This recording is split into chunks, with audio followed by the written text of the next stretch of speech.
बिस्मिल्लाहिर्रहमानिर्रहीम।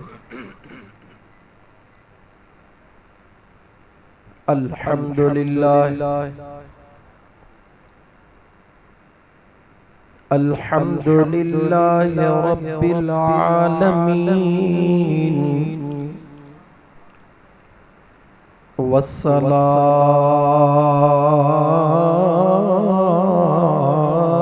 वस्सलामु अला अशरफिल अंबिया वल मुरसलीन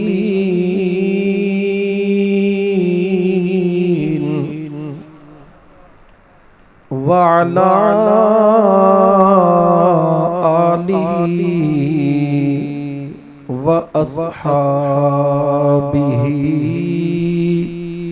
व अहले बैतिही अजमाईन। अम्मा बअदु फ़क़द क़ाल अल्लाहु तबारक व तआला फ़िल क़ुरआनिल करीम अऊज़ु बिल्लाहि मिनश शैतानिर रजीम बिस्मिल्लाहिर रहमानिर रहीम।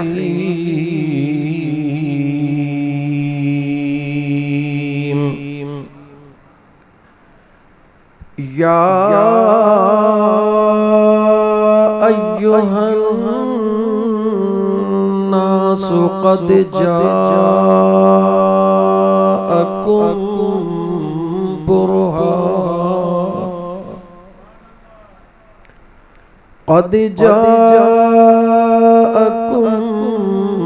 बुरहानुम मिर रब्बिकुम व अनज़लना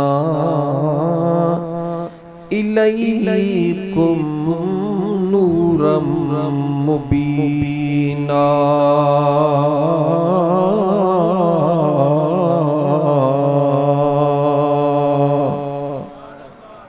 वक़ाल अल्लाहु तबारक व तआला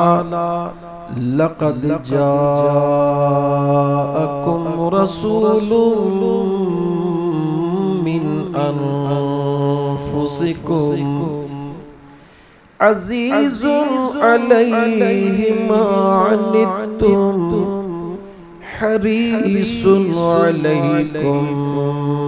बिल मुमिनीन रऊफ़ुर रहीम।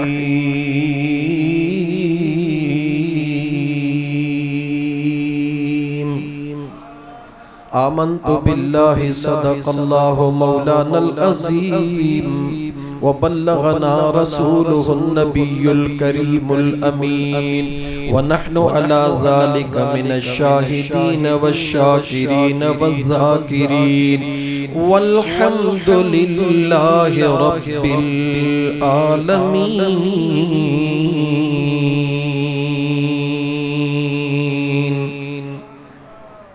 अस्सलातु वस्सलामु अलैका या रसूलल्लाह।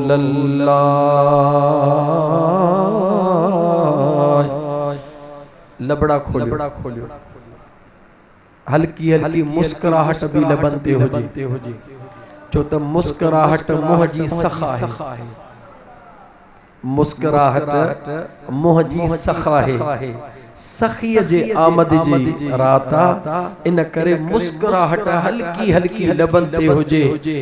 मुस्कुराहट भी हले, मुस्तफ़ा करीम जो दुरूद सलाम भी हले। सल्लल्लाहु अलैका या रसूलल्लाह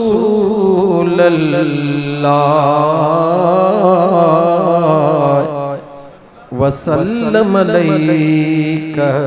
या हबीबल्लाह। कायनात में सुरहान थी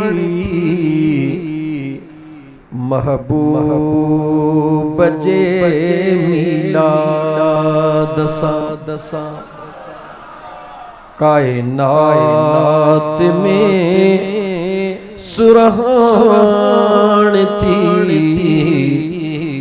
महबूब जे मीलाद दसा हर तरफ वही चांद्राण थी जो महबूब जे मीलाद दसा खुशियां न हर तरफ वही चांद्राण थी महबूब जे लबड़ा खोलियो या जन्नतुल फिरदौस वारा सदाई फकीर की बुधंदा हो अज तमाम बुधायो बिजलियों बल्ब आई छा बत्तियों पहुंचने नबी जे दूर सा बिजलियों बल्ब आई छा बत्तियों पहुंचने नबी जे नूर सा पहुंचने नबी जे नूर सा बिजलिया बिना चमकान थी जो महबूब जे मीलाद दसा चौतरफ आ चांद्राण थी महबूब जे लबड़ा खोलिया कदे पांजे बच्चे जे खुशी में चोंदे अज मुझे रब जे महबूब जे खुशी में लबड़ा खोल झूमी पिया आसमान आई धरती नबी जे हमें झूमी पिया आसमान आई धरती नबी जे हमें धरती नबी जे हमें खुश थियो खुदा खुद पाण आना महबूब जे मीलाद में खुश थियो खुदा खुद ज़ात महबूब जे मीलाद में मदहोश जय आया लही चंद्र ऐं सितारा हेठ मदहोश जय आया लही चंद्र ऐं सितारा हेठ चंद्र ऐं सितारा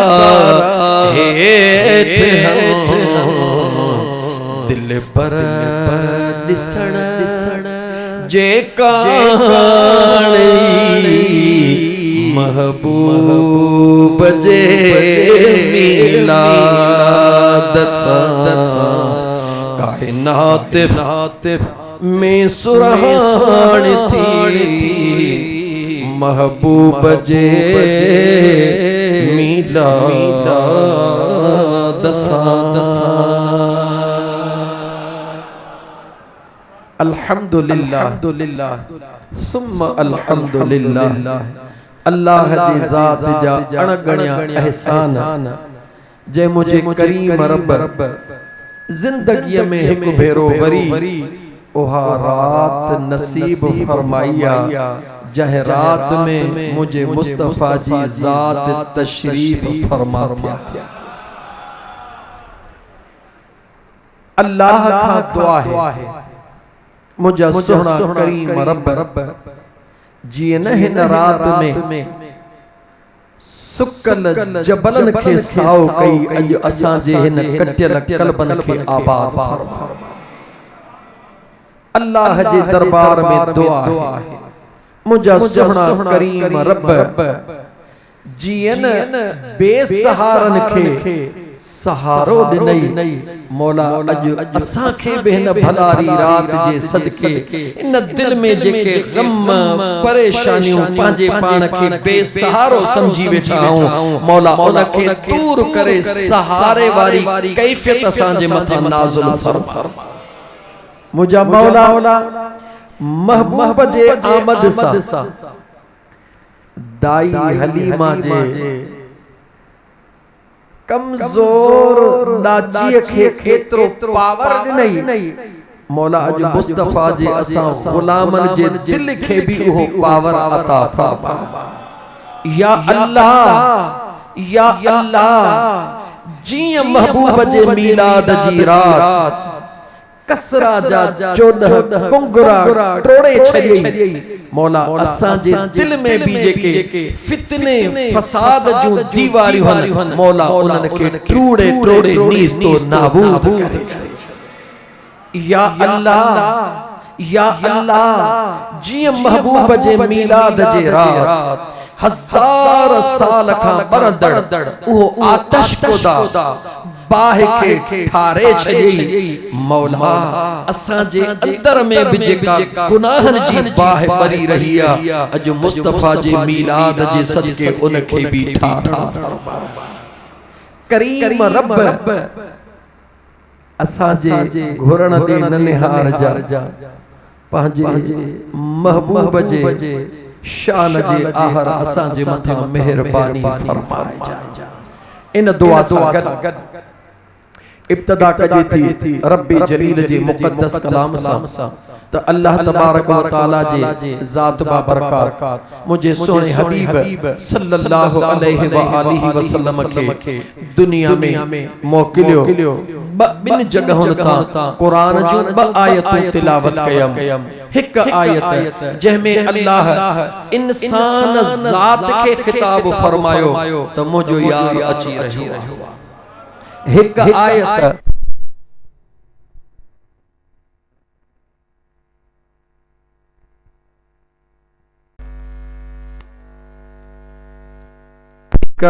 या हबीब अल्लाह जुमलो दोहराइण थो चाहियां बमौजू इंशाअल्लाह ताला गाल्हाया वींदा टाइम जेतरो अमा सुकून सा वेही सकदा जो तो आऊं मेहमान को ना जन्नतुल फिरदौस मस्जिद जो मुक्तदी हां मस्जिद जन्नतुल फिरदौस जो पड़ोसी हां बाहरियो मेहमान ना जो मुखे तकड़ हो जेतरो सुकून सा अमा वेही सकदा इंशाअल्लाह ताला बिन मौजूअन से गाल्हायो हिक मौजज़ाते मुस्तफा इश्क़े मुस्तफा मोहब्बत मुस्तफा अज़मत मुस्तफा ऐं बियो तालीमात मुस्तफा सल्लल्लाहु अलैहि व आलिहि वसल्लम। छो मौजज़ात मुस्तफा बयान करण सा मोमिन खुश थींदो आ। इश्क़े मुस्तफा बयान करण सा मोमिन खुश थींदो आ। मोहब्बत मुस्तफा बयान करण सा मोमिन खुश थींदो आ। पर जॾहिं तालीमात मुस्तफा बयान थींदी आ ऐं उम्मती अमल जो वाइदो कंदो आ तो गुंबज़ खज़रा में मुझो महबूब मुस्तफा खुश थींदो। तमां असां खे खुशी खपे ऐं तमां असां खे खुश रखण जे लाइ मुझे मुस्तफा छा न कयो। तव्हां असां खे खुश रखण लाइ मुझे करीम आका छा न कयो आ। खुदा महबूब के खुश रखण ला छा छा न कयो आ मुस्तफा गुलामन के खुश रखण ला छा छा न कयो आ गुलाम जी बे एतरी जिम्मेवारी एतरो त करे जैसा मुझो महबूब मुस्तफा खुश थी पवे न छो तो लतीफ सरकार फरमायो पाणई ई तुम हो इंशाअल्लाह पाणई ई तुम हो पर कुछ अग भरी थी मता चवे में बलोच इन कम हीणीअ मां कीनत उम्मीदूं लखहन आसरा लखहन छो तो अल्लाह जो भी फरमाना मुझे करीम मुस्तफा जो भी फरमाना जिंदगी दरमियान में गुजारनिया छाजे दरमियान में उम्मीद ऐं खौफ जे दरमियान में जिंदगी गुजारण ईमान जी निशानी बिन शैन जे दरमियान में एक उम्मीद बियो खौफ ना उम्मीद नथी जो ना उम्मीदी वालो कुफरा गुनाहन के ॾिसी ना उम्मीद नथी जो गुरबत ॾिसी ना उम्मीद नथी जो पर वरी नेकियूं ॾिसी नाज़ुब न कजो दौलत ॾिसी नाज़ुब न कजो जिए गुनाहन के ॾिसी ना उम्मीद नथी जो ये नेकियों ऐं दौलत ॾिसी नाज़ न कजो छो त ईमान बिन शैन जो नालो आ उम्मीद ऐं खौफ खुदा जो हुजे त जहीं ये हेतरी इज्जत दौलत ॾिनी आ वो खसींदो त उनके खसण में भी देर कान लगंदी यो खौफ भी हुजे जे अल्लाह जिंदगी ॾिनी आ अगर वो चाहे खसे वठे खसण में भी देर कान लगंदी पर उम्मीद मजबूत होजे जेड़ो आ तेड़ो महबूब मुस्तफा जो गुलामा को जेड़ो तेड़ो थोरई हा निधन को थोरई हा लावारिस थोरई हा आओ नथो चवा अल्लाह कुरान में फरमायो इजाजत दियो त तिलावत करे वठा अल्लाह ताला कुरान करीम में फरमायो कुल या इबादी अल्लज़ीना असरफू अला अनफुसिहिम ला तक़नतू मिर रहमतिल्लाह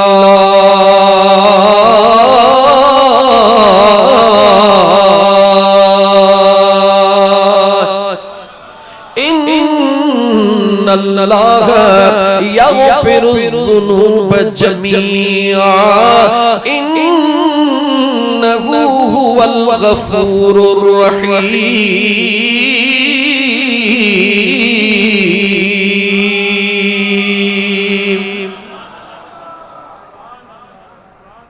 अल्लाह कुरान फरमाए अल्लाह जे महबूब जा आशिक वरी पंहिंजे दिल जो बयान कन रहमत दा दरिया इलाही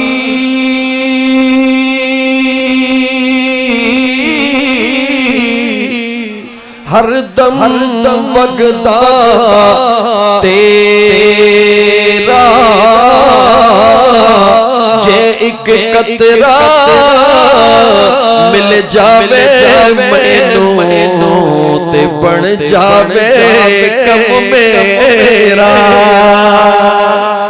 घर में देखा अमला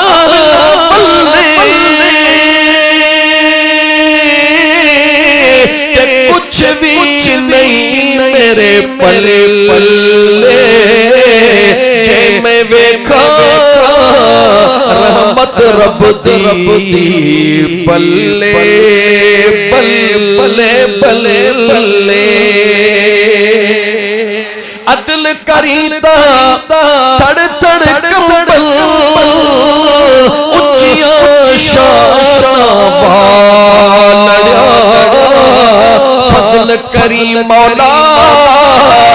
बख्शे जवल मुझे मुका लड़ा अल्लाह जे रहमत में उम्मीद मजबूत रखो तुझो खालिक तुझो मालिक रब्बुल आलमीन वरी जेको महबूब दिनो ते उहो बिद रहमतन लिल आलमीन बिन महबूबन जे विच में केर थो निधन को थी सके। इन करे अल्लाह कुरान में फरमायो तला तक़नतू मिन रहमतिल्लाह, मां अल्लाह जे रहमत मां ना उम्मीद न थियो। इन जो मतलब इहो नाहे त ना उम्मीद न थियो, यानी उम्मीद रखो बस उम्मीद न उम्मीद भी रखो, खौफ भी रखो, त बेनियाज़ उम्मीद भी रखो, उम्मीद भी रखो। उन जानो काई देर कोने का जिंदगी जा गुनाह एक लम्हे में पे छड़े लतीफे बेचारे ताहा कई सिंध जे सोहणे भरोड़ शायर चवे तो मांदी थी न मारूगी अल्लाह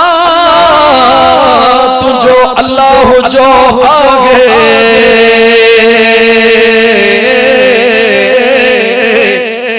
सवन वरन जात खड़ा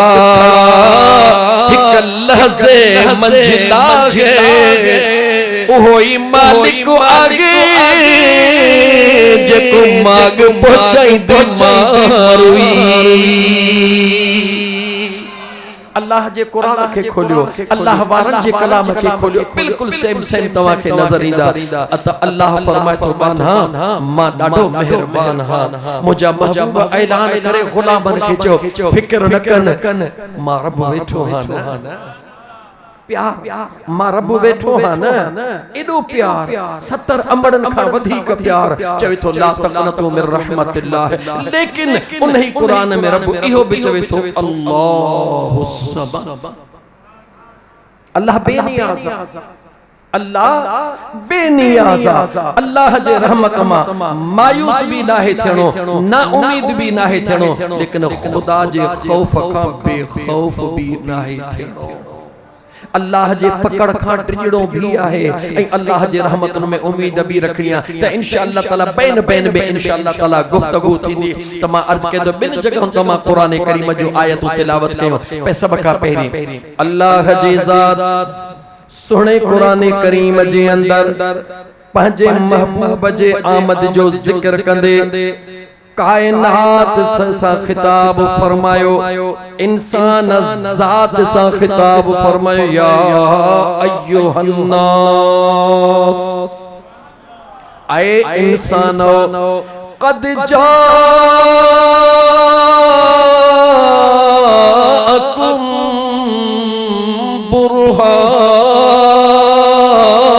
बुरहान, आए इंसानो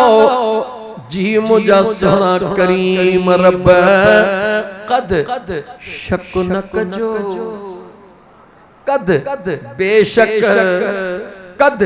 तहकीक शक भी न कजो, बेशक तहकीक आयो तव्हांजे तरफ मौला केर बुरहान दलील आयो छा आयो ॻाल्हाईंदा जो त मां कुरान खे खोली थो वञा। छा आयो आहे? दलील आयो आहे अल्लाह जे तरफ़ खां इंसान ज़ात ॾे। मौला किथां दलील आयो आहे? रब चवे थो मिर रब्बिकुम, तव्हांजे परवरदिगार जी तरफ़ खां। हाणे सादी सिंधीअ में इन जो मफ़हूमन अर्ज़ कयां। अल्लाह ताला बयान करे रहियो आहे मां अल्लाह जे तरफ़ खां ऐं इंसानो मां अल्लाह जे तरफ़ खां, तव्हां जे तरफ़ मां अल्लाह जे तरफ़ खां मां अल्लाह जो दलील आयो आहे। या अल्लाह दुनिया जो जेको दस्तूर आहे ये दुनिया जो निज़ाम फितरी आहे। इन निज़ाम कुदरत में को भी अमल गैर फितरी ना है। इन दुनिया जे निज़ाम में को भी गैर फितरी ना है। फितरत जी तकाज़ा है। दलील बाद में हुंदो आहे, दावा पहिरीं हुंदी आहे। या अल्लाह महबूब ला ऐलान थियो ऐ इंसानो तवज्जो ऐ इंसानो तव्हांजे परवरदिगार जे तरफ़ तव्हांजे दलील आयो आहे। या अल्लाह दलील त आयो आहे, कहिड़ी दावा जे तरफ़ा थी आयो आहे? दावा कहिड़ी आहे? जो त दावा पहिरीं हूंदी आहे, दलील बाद में हूंदो आहे। रब जे तरफ़ां जवाब मिलियो मुझे दलील जो छा त नालो? चओ त असां चयो त या अल्लाह तुंहिंजो दलील जंहिं सूरत में आयो आहे उहा सूरत मुहम्मदुर रसूलुल्लाह आहे। अल्लाह फरमाए तो मुहम्मदुर रसूलुल्लाह दलीला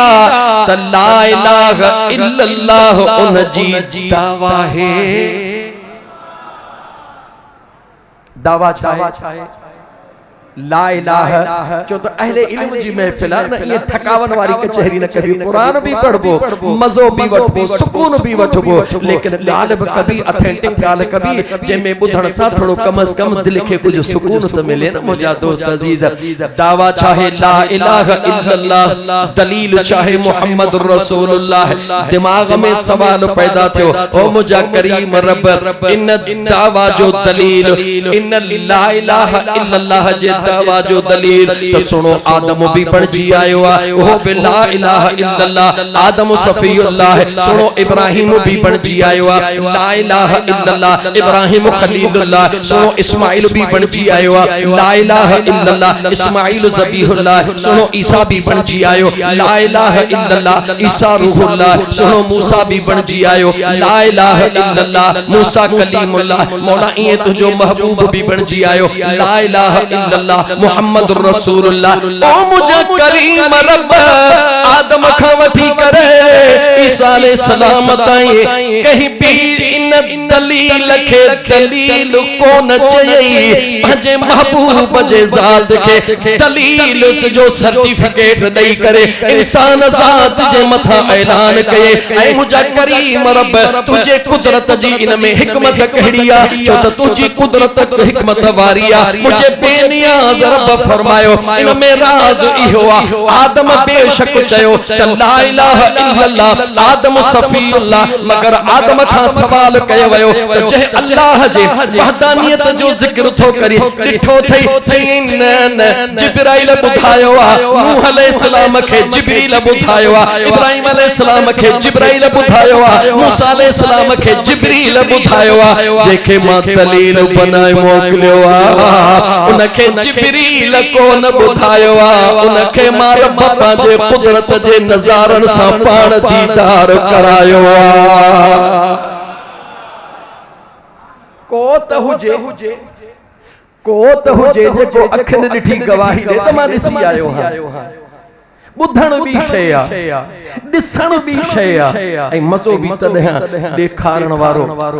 पढ़ा कुरान इजाजत दियो 83 पारा कुरान जा हिन सीने में मौजूद हन ओ जन्नतुल फिरदौस में हुजूर जा आशिक अचण वारो कुरान जे दलील सां ॿुधो हदीस के भी बे नंबर ते आणियो कुरान के ॿुधो कुरान के पढ़ो कुरान के समझो लेकिन कुरान पढ़ण भी शय आ कुरान के समझण अन्या का भी शय आ। ओ मुजा दोस्त अजीज हिकड़े मिनट ला तसव्वुर कर कायनात सॼी के अल्लाह ताला जे ज़ात बाबरकात अल्लाह ताला जे ज़ात बाबरकात कायनात के फरमायो व नहनु अक़रबु इलैहि मिन हब्लिल वरीद तवा जो अल्लाह तवा जे साह जे रग खां वेझो आ। जो कुरान जे बी आयत जे मथा अल्लाह ताला मुझे मदीने जे साईं खे फरमायो व इज़ा सअलक इबादी अन्नी फइन्नी करीब मुझा महबूब मुस्तफा जी मुझा करीम रब जेको तो खा सवाल करे तुझो खुदा का थिया चेन मुझो अल्लाह ॾाढो वेझड़ो आ केतरो वेझड़ो आ व नहनु अक़रबु इलैहि मिन हब्लिल वरीद उजीबु दावत दाई इज़ा दान बसरुगी सडड़ो कण कम तवा जो आ कबूल कण मुझे रब जो कम आ। कायनात सॼी अल्लाह ऐलान करे मसाह जे हक खो वेझो आ मगर महबूब मुस्तफा जो नंबर अचे अल्लाह जवे सुम दना फतदल्ला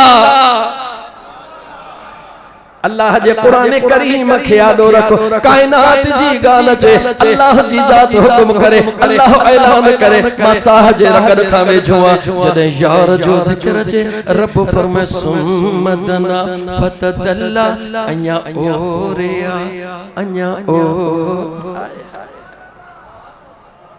अहिड़ो दिल बरो आहे मिलियो खुश छो न थियो अहिड़ो दिल बरो रब अदिनो खुश छो न थियो तॾहिं त असां था जश्न अॼु यार ईदूं कयूं। अहिड़ो दिल पर रब ॾिनो ख़ुशि छो न थियूं, तॾहिं असां था जश्न अॼु यार ईदूं कयूं। जग सारो निर्वारो केॾी लॻी पई बहार दिल चवे थी झूमी चवा मत लख भेरा मरहबा चवा मत सब भेरा मरहबा चवा। सरकार जी आमद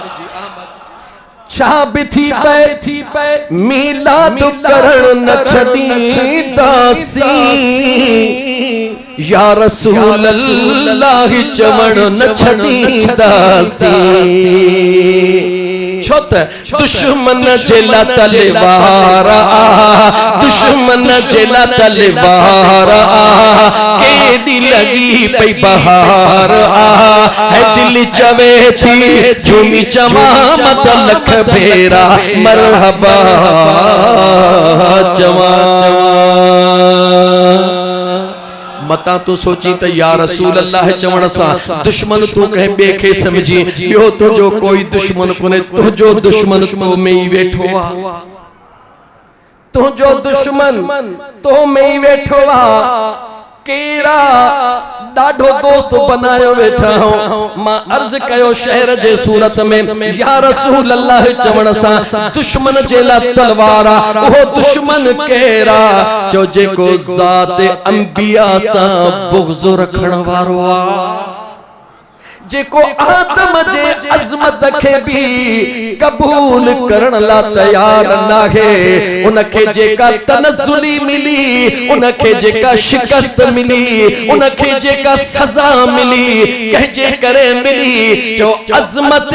आदम खे न कबूलण जे सूरत में अॼु ॾींहं ताईं उहो अंबिया जो दुश्मन आ। असां चवंदो त या रसूल अल्लाह चवण न छॾींदासीं, इन करे जो जॾहिं उम्मती या रसूल अल्लाह चवंदो आ त शैतान खे वॾो उमड़ थी लॻंदो आ।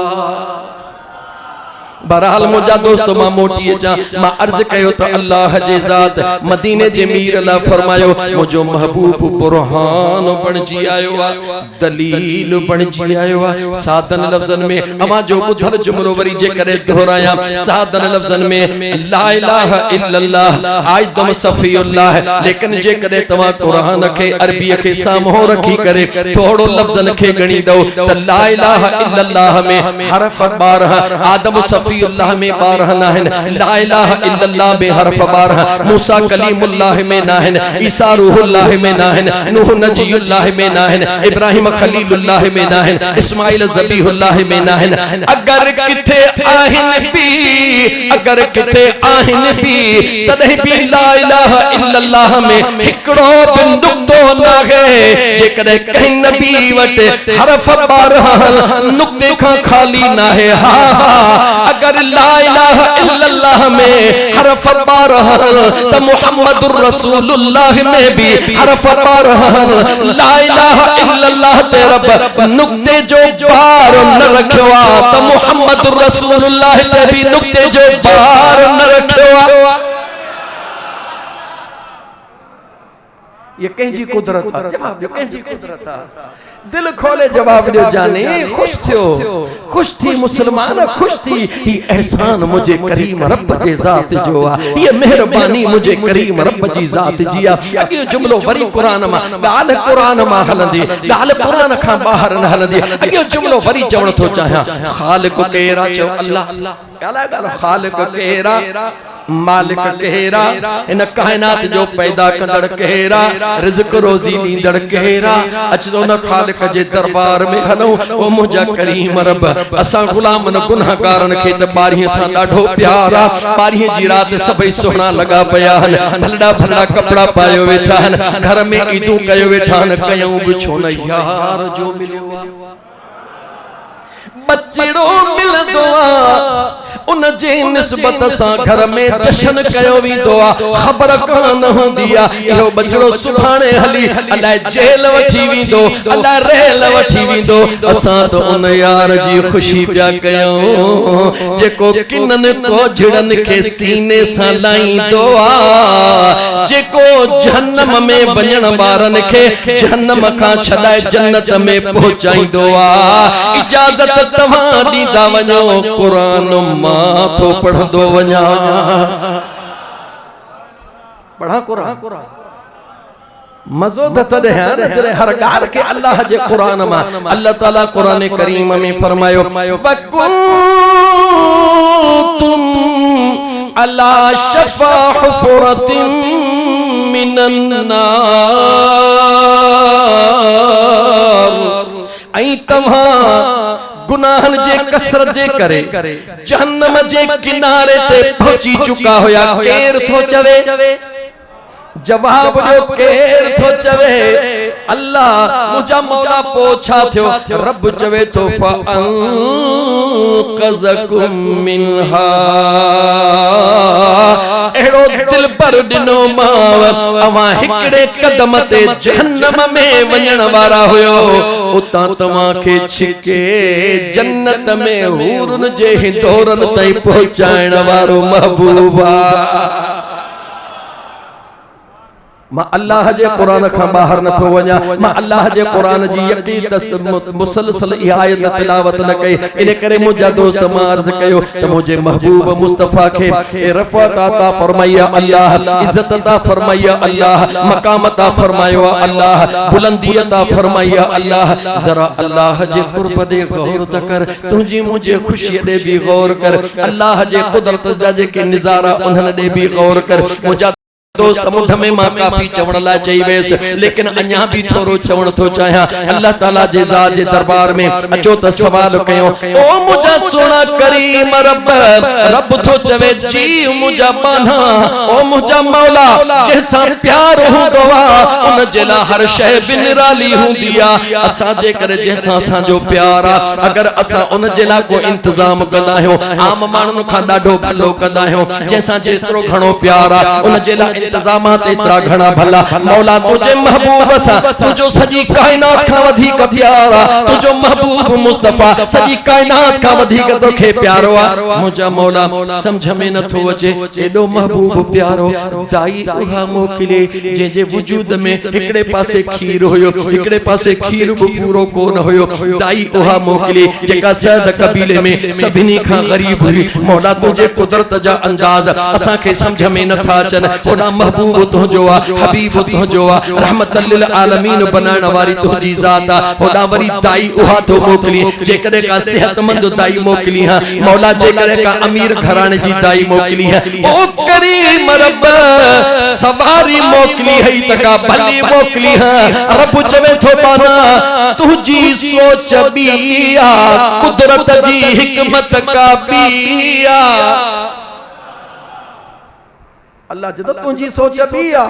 तुझे करीम रब जी कुदरत जी हिकमत बिया मुझा मौला सा की समझो रब चवे थो तो इहो चयो त पंहिंजे दोस्त ला भलो कबो आ लेकिन तोखे केड़ी खबर तुझो करीम रब चाहे तो मुझे मुस्तफा ते कंजो थोरो न हुजे जुमलो वरी दोहराया अल्लाह चवे तो मुझे मुस्तफा ते कंजो थोरो न हुजे दाई हलीमा के इन करे मुकरर कयम अचे मुझे महबूब जे मथा मुझे महबूब के हथड़न में खणे उन जे जिस्म में एकड़े पासे खीर होजे ओ भी मिड़ई होजे जे पासे खीर न होजे हुआ कोशिश करे छो त जे पासे खीर आ उन पासे बच्चे के प्यारी दिया जे पासे खीर ना है उन पासे उन जो बच्चो मोहड़ो हणदो आ कदे मोहड़ो न हणदो आ छो त खीर कोने दाई हलीमा चे जे पासे खीरा मुझे महबूब के खणी करे उन पासे लाए वो खबो पासो आ मुझो महबूब उन में मुंह न विजे भले दाई हलीमा परेशान थी वने त जे पासे खीरा हे सोनो महबूब मोहम्मद मोहड़ो ही वठो हणे भला आजमाइण जेला चवे त हिन पासे कया अन्या मुझे महबूब जो मोहड़ो हेले कंदी वने मां अल्लाह उन जे छाती के ए दरिया वांगुर खोले छलिया कयामत क़यामत ज़िंदगी ते याद करे हा महबूब मुस्तफ़ा मुझे हज में आयो आज मुझे सीने के भी सजायो अल्लाह जी ज़ात बाबरकात दाई हलीमा जो एहसान भी मुझे करीम मुस्तफ़ा जे मथा बर्दाश्त न तो करे बल्कि दाई हलीमा के अल्लाह मुझे महबूब जे सदके में जेका सीने में गुंजाइश उनके भी मुझे अल्लाह मुकम्मल करन तो फरमाए ऐ मुझे मुसलमान बा कमजोर सवारी आया इन जे करे आया अल्लाह जे कुदरत दे निहार सजी दुनिया दिसे हलीमा पोते रह जी वई हलीमा पोते रह जी वई सवारी कमजोर हली न थी सके मुझे रब तो फरमाए इन जेला मा रब इंतखाब कयो जो तमा कुरान पढ़ा इजाजत दीदा जो मा कुरान पढ़ंदो हला दलील दींदो हला त मुजा दोस्त अजीज अल्लाह ताला कुरान करीम में फरमाए वमकरू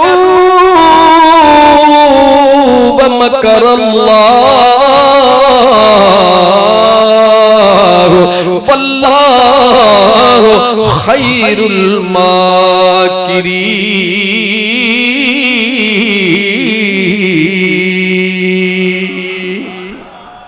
अल्लाह जे कुरान के बुधी दिल ठार मुसलमान छो त ही उहो कुरान जे जला मुजो अल्लाह फरमाइंदो आ व इज़ा क़ुरिअल कुरान फस्तमिउ लहु व अंसितु लअल्लकुम तुरहमून मां अल्लाह जो कुरान पढ़ियो वने अमा खामोश थी ॿुधंदा वञो मां रब थी करे ऐलान थो कया तव्हां जे दिल खे रहमत सां सजाए छॾींदुसि इकड़े पासे कुरान करीम जी रहमत वसी रही है ए पासे रहमत लिल आलमीन जे आमद जे जश्न जी रहमत वसी रही है जो तदे तो आशिक घर में ईद मिलाद नबी मल्हाए रहे हो मुझे करीम मुस्तफा अलैहि सलातो सलाम जा दीवानो अल्लाह ताला जे जात बाबरकात अम्मा दाई हलीमा जे उन कमजोर दाची खे जी मुझे मुस्तफा कदम रखियो दुनिया जे तारीख लिखियो अचन मल हली न पई सके वञण मलक के पुजण ई कान थी दे अगर अचण मल एतरी तेज हुजे रस्ते में के रुकी पूछे हाँ हलीमा है सागी दाचिया या मटाए खड़ी आई है हलीमा जवाब की दे हाँ दाची तसागिया पर जे को चोलियां जो चंद्र खड़ी आई हाँ ओहो को ब्यो अजीज़ान मन अल्लाह ताला जज़ात बाबरकात अल्लाह ताला जी कुरान जी का आयत पढ़म तर्जुमो रह जी वयो अल्लाह फरमाए व मकरू व मकरल्लाह ओ जमीन ते मनसूबा ठाहण वारा बेशक हां जमीन ते मनसूबा ठाहींदा हो लेकिन व मकरल्लाह अल्लाह भी पांजे कुदरत में मनसूबा ठाहींदा अमा जमीन ते ठाहींदा हो अल्लाह पांजे कुदरत में ठाहींदो थींदो छा कुरान के गहराई सां ॾिसो अल्लाह जो कुरान ओहो आ जेको चईनी तरफन का रहनुमाई फरमाइंदो आ महज हिकड़ी गाल ते माण्हू बीही न रहे अल्लाह जो कुरान असा के सिखारे छा तो व मकरू व मकरल्लाह वल्लाहु खैरुल माकिरीन ओ जमीन ते मनसूबा ठाहण वारा अमा जमीन ते ठाहींदा हो अर्शन ते मुजो करीम रब पंहिंजे कुदरत में ठाहींदो आ ऐलान थियो वल्लाहु खैरुल माकिरीन थींदो ओहो आ जेको तुंहिंजो खुदा चाहींदो आ ओहो कोन थींदो आ जेको तू चाहींदो छा मतलब इजाजत दे तो अगो जुमलो थोड़ो खोलिया इजाजत दे थोड़ो अगो जुमलो खोलिया रब छा तो बुधाण चाहे मुजो खुदा बुधाण तो चाहे ओ पांजे घर जे कुंड में वेही करे कहजे खिलाफ मनसूबा ठाहण वारा पंहिंजी नियत के खराब करण वारा बे जी तनज़ुली चाहण वारा बे के बर्बादी जेला पंहिंजे अंदर में मनसूबा ठाहण वारा रब चवे तो तोके थियो चाहे बदबख्त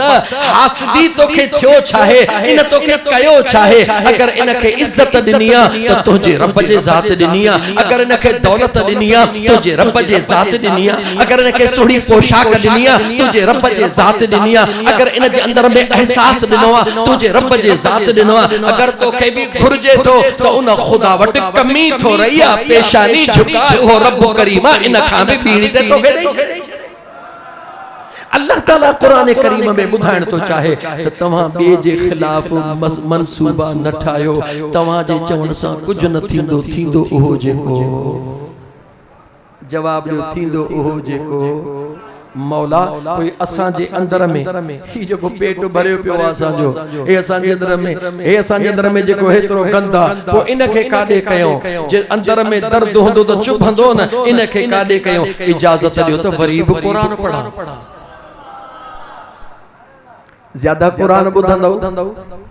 गाले ज्यादा कुरान बुधंदासी इंशाअल्लाह। अल्लाह ताला कुरान करीम में फरमायो वल काज़िमीनल गैज़ वल आफीन अनिन नास वल्लाहु युहिब्बुल मुहसिनीन।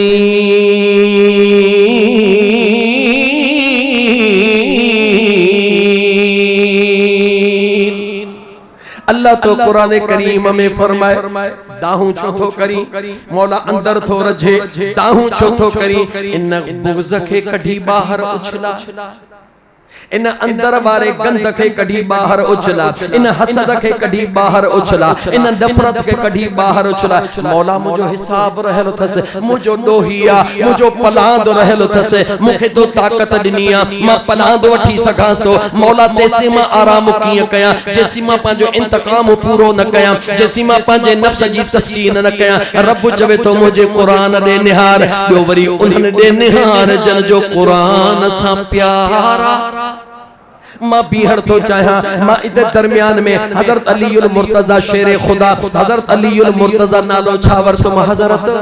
अलीउल मुर्तजा मौला अली जो नालो वठण तो चाहा मदीने जे मीर सल्लल्लाहु अलैहि व आलिहि वसल्लम जेके लक़बन सा नवाज़ियो अदा अली तोखे मां मुस्तफा सा ओहा निस्बता जेका मूसा के हारून सा निस्बता अदा अली मां मुस्तफा जो तो दुनिया में भी भावा आखिरत में भी भावा उन तरबियत वारे जंहिंजी बचपन में तरबियत मुस्तफा फरमाए जेके हज में मुझे मुस्तफा बेहारियो जंहिंजी तरबियत मुझे मुस्तफा फरमाए जेके खाइण मुझे मुस्तफा सेखारियो हलण मुझे मुस्तफा सेखारियो घुमण मुझे मुस्तफा सेखारियो मुसलमान सोच जंहिंजी तरबियत हुजूर करे उन जो मकाम छा हूंदो जेके हुजूर जे गुलामीअ में आया जदे उन सहाबा जे बराबर कायनात जो कोई नथो थी सके तो मुझे मौला अली जे बराबर केर थींदो जंहिंजी तरबियत ही मुझे करीम मुस्तफा फरमाई हुजे। लेकिन तरबियत मुस्तफा दे निहार मौला अली मुश्किल कुशा शेर खुदा मैदान जंग में मौजूद आ एकड़े काफर जे मथा एकड़े पलीत जे मथा एकड़े बदबख्त जे मथा उन्हें के कसे करे खंजर कढी करे हाने उन जो गर्दन उडाइण वारो आ उन सोचो हाने मरा त थो ओह मौला अली जे हथा वींदे वींदे एड़ी का बदबख्ती छो न करे छड्या एड़ी गुस्ताखी छो न करे छड्या जो दुनिया घट में घट याद तक करे उन पांजे मुंह जो गंद कढी तसवर कर मुसलमान उन पांजे मुंह जो गंद कढी करे हजरत अलीउल मुर्तजा शेर खुदा जे पांजे उन जे सामो मुंह दे उछलायो आ वाह मुझे करीम मुस्तफा जे तरबियत वाला अली मुझे सुने अलीउल मुर्तजा शेर खुदा फौरन उन जे सीने ता लही बिही रहा पांजो खंजर परे करे बिही रहा मौला अली बिही रहयो आ दुश्मन निहारे रहयो आ छा तो दिसी वञ साईं छा पिया चो वञ छा तो चवा वञ सोना ये कीअं वञा तव्हां त मूंखे मारियो पे ओ मूं त पंहिंजी बेहयाई जी हद करे छॾी बेशक तो कई पोइ हाणे वरी चौथा त वञ हा फरमायो वञ बीह रहियो ईअं कोन वींदुसि इए कोन वींदुसि हाणे वींदुसि तॾहिं जॾहिं हक़ीक़त पर्दो खणंदो शेर खुदा फरमायो पहिरीं अली तोखे अल्लाह ऐं अल्लाह जे रसूल जे दीन जे ख़ातिर मारे रहियो अल्लाह जे रज़ा जे खातिर तोखे कत्ल करे रहियो हो जेडी मल तो शेर खुदा जे जात जे मथा अटैक कयो खंजर तैयार हो लेकिन अली जे दिल में अली जे नफ्स के ख्याल आयो तो अली देर न कर दिल में सोचुम तो अल्लाह जे रज़ा सा गड अली तुझे नफ्स जी रज़ा शामिल थी वया न न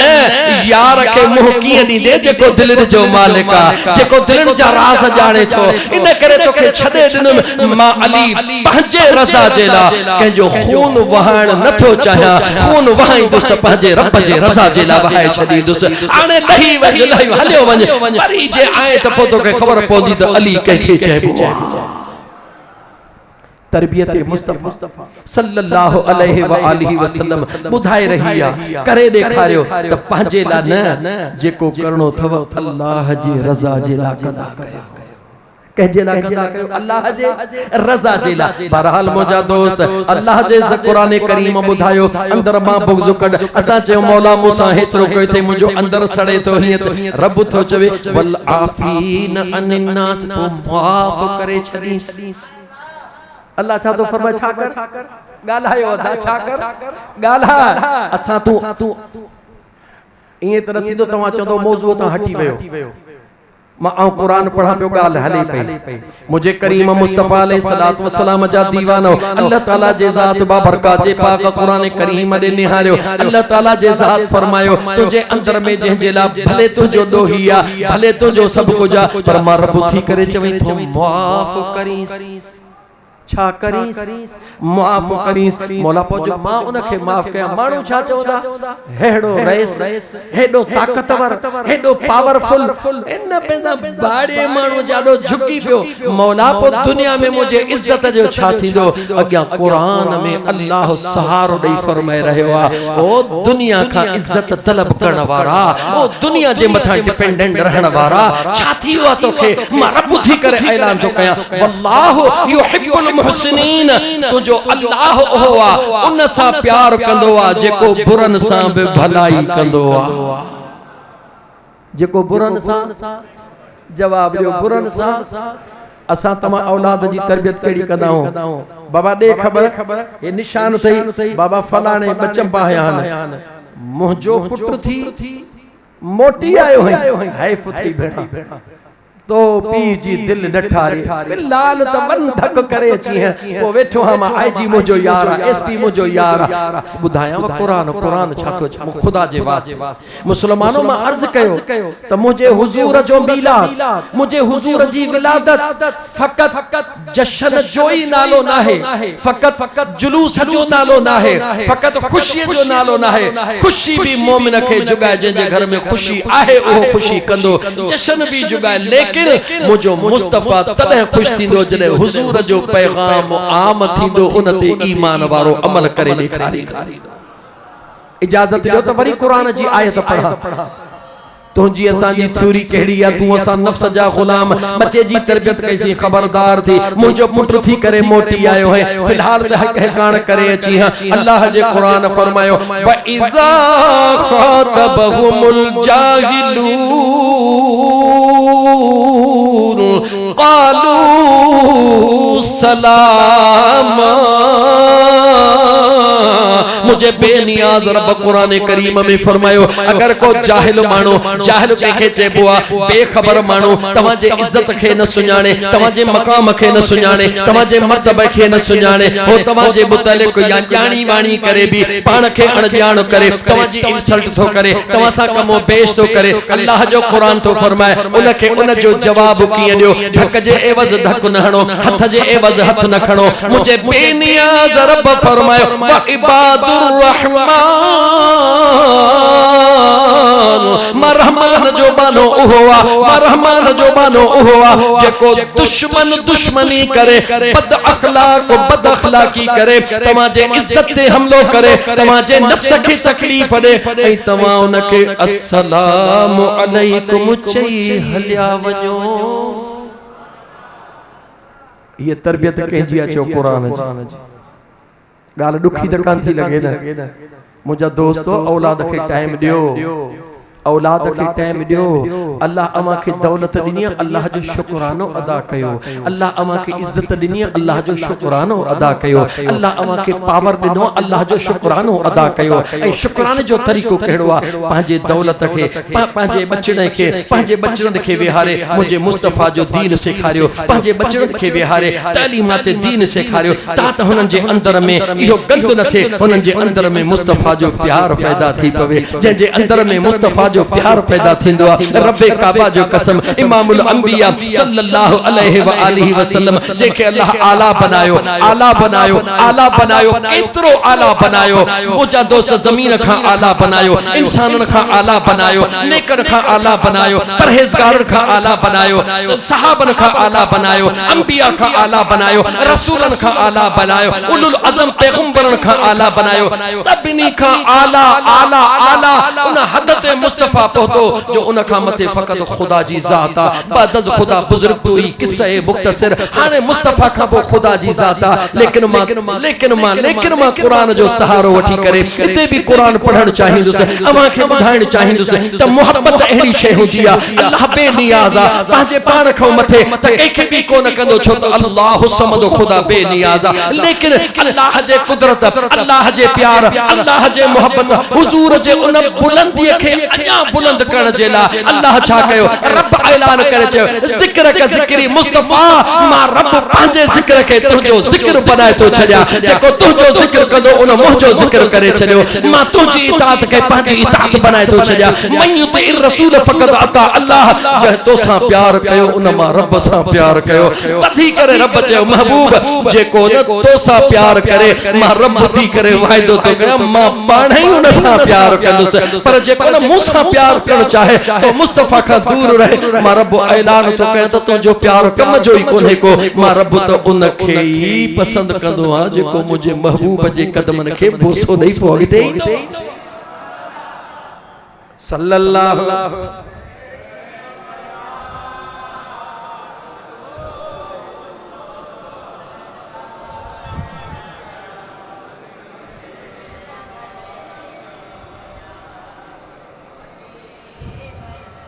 एक दफो वरी सल्लल्लाहु अलैहि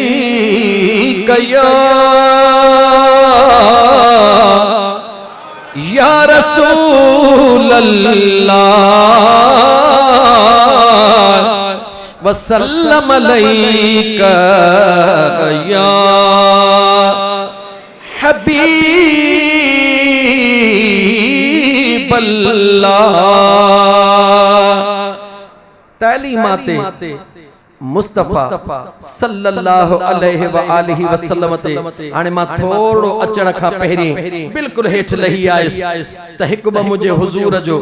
मौजज़ो ॿुधायां ऐं उन खां पहिरीं इहो ॿुधायां त जंहिं मदीने में, जंहिं मदीनतुन नबी में मुंहिंजो सुहिणो करीम आका आरामी आहे, उन मदीने जो पहिरियों ई नालो हुजूर खां अॻु में छा हो? दिल खोले चो मुझा जानी, नालो वठो त दिल ठरे। नालो हुयो यसरब। यसरब जी माना छा आहे? ॾाढा चओ न त सभई ॿुधनि। बीमारियुनि, वबाउनि, मुश्किलातुनि, तकलीफ़ुनि, हाय हाय जेसी हुजूर न आयो तेसी इलाइको बीमारन जो घर। जेसते मुझो आका हिजरत करे न आयो तेसी ओहो इलाइको मुसीबतन जो घर। पर जेडी मल मुझो आका आयो मदीने के रंग लायो त पो आशिकन ही चवण फरमायो छो था हर हर हकीम मन दे मुखे खणो चाको थी तुसे मदीनो घुमाए अचो। चौथा हर हर हकीम दे मुखे खणो चाको थी तुसे मदीनो घुमाए अचो। मुझे दरे तनजीबी का यार दवा काना, मुझे दरे तनजीबी का दवा काना मुखे आका जे दरते पुजाए अचो। मां मदीने देवी दुसे कंदो रबो धनी इहा उम्मीद अल्लाह में आघणी बस रुगे न साल हाजी मदीने वञने मुझो नालिड़ो उन्हनि सां लिखाए अचो ओ चरिया मदीने वञी छा कंदे चवे तो मां ग़ुलामी सदाई सजण जी दिया उन जे अंगण ने जी पहुंची बुहारी दिया मां ग़ुलामी सदाई सजण जी दिया उन जे अंगण ने ते पहुंची बुहारी दिया खैर मुझो घुरो था अमां जे अगर मुखे दिल पर जे दर ते पुजाए अचो मुझे दर्दन जी बी का दवा का ना मुखे आका जे दरड़े ते पुजाए अचो मुझो आका आयो जे दुनिया खे रंग लायो जमीन खे रब बदलायो शहरन खे रब बदलायो मौसमन खे रब बदलायो जो आशिकन जे सीने खे रब इश्क में सजायो जी मुझा दोस्त अजीज ये के जे वस जी गाल ना है ये अल्लाह जे कुदरत जो मामलो बस हिंट्स दी ते थोड़ी रुगी शाट में गाल चई वञा मदीनो अञा कोन बणियो मदीनो अञा कोन बणियो यसरब जो नालो भी एतरो मशहूर कोन थियो मदीने जे मीर सल्लल्लाहु अलैहि व आलिहि वसल्लम जे आमद खां 1000 साल अग घणो 1000 साल अगो किसो बुधलदो मां शाट कंदम टाइम न विञाइदम हो वक्त जो बादशाह यमन जो बादशाह तुब्बा अव्वल जेको पंहिंजे अफवाज सां गड हकीमन सां गड आलिमन सां गड घुमदो घुमदो घुमदो घुमदो जेडी मल सरजमीने यसरब पहुतो चो अज जे मदीने पहुतो जय वक्त में तुब्बा अव्वल यसरब में पहुतो बीमारन जे शहर में मुसीबतन जे इलाके में चीं पहुंचदो वापस थियण जो ऐलान कंदो 400 आलिम उन वक्त जा जेके तौरात जानदा होया इंजील जानदा होया ज़बूर जानदा होया निहारे चवन था बादशाह ओ बादशाह असा जी ड्यूटी पूरी थी वई अमा के इजाजत वञणो त हलिया वञो असा वापस कोन वींदासी छाजेला अज उन सरजमीन ते पहुता हो जिथे अल्लाह जो महबूब अचण वारो घणो टाइम अॻु जल्दी जवाब दियो मां केला घणो टाइम अॻु में 1000 साल अॻु में उन्हनि जे दिलनि में इहा कैफियत उन्हनि जे दिलनि में इहा ॻाल्हि कंहिं विधि चयो अल्लाह जे ज़ात तुब्बा अवल बादशाह ज़िद नथो करे तव्हां केर थींदा हो न हलण वारा तव्हां खे वापस बादशाह ऐलान करे सघे पियो न उन्हनि जी मोहब्बत खे ॾिसी करे उन्हनि जे प्यार खे ॾिसी करे चवे थो ठीकु आहे जेकॾहिं तव्हां उन महबूब जे लाइ उन्हनि तफ़सील ॿुधाया अवां उन महबूब जे लाइ जेकॾहिं इते रहण था चाहियो त मुंहिंजी दिलि थी चवे तवजह मुंहिंजा दोस्त तुब्बा अव्वल थो चवे मुंहिंजी दिलि थी चवे जंहिं महबूब जे लाइ अवां हिते रहण था चाहियो जेको अल्लाह जो महबूब आहे उन जे प्यार में रहण था चाहियो त मुंहिंजी ज़िम्मेवारी आहे मां घरड़ा बि तव्हां के ठाहे दिया ऐं शादियूं भी तव्हां जूं कराए छॾिया बस मुझो हिकड़ो कम कजो जेडी मल ओहो यार अचे मुझा सलाम पिरीअ खे पेश कजो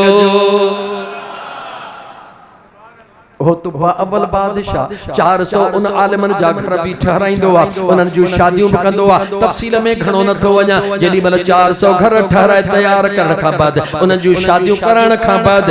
चवे तो तहां जा त घर ठहराया पर दिल चवे थी उन पिरीअ लाइ हिकिड़ो घरड़ो ठाराए छॾिया।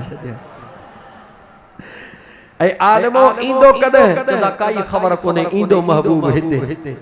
ईंदो हिते त उन दिलबर लाइ घरड़ो ठाराए थो छॾिया। बिल्कुलु ॻाल्हि खे कटे खणी आयुसि, घरड़ो तयार थी वियो।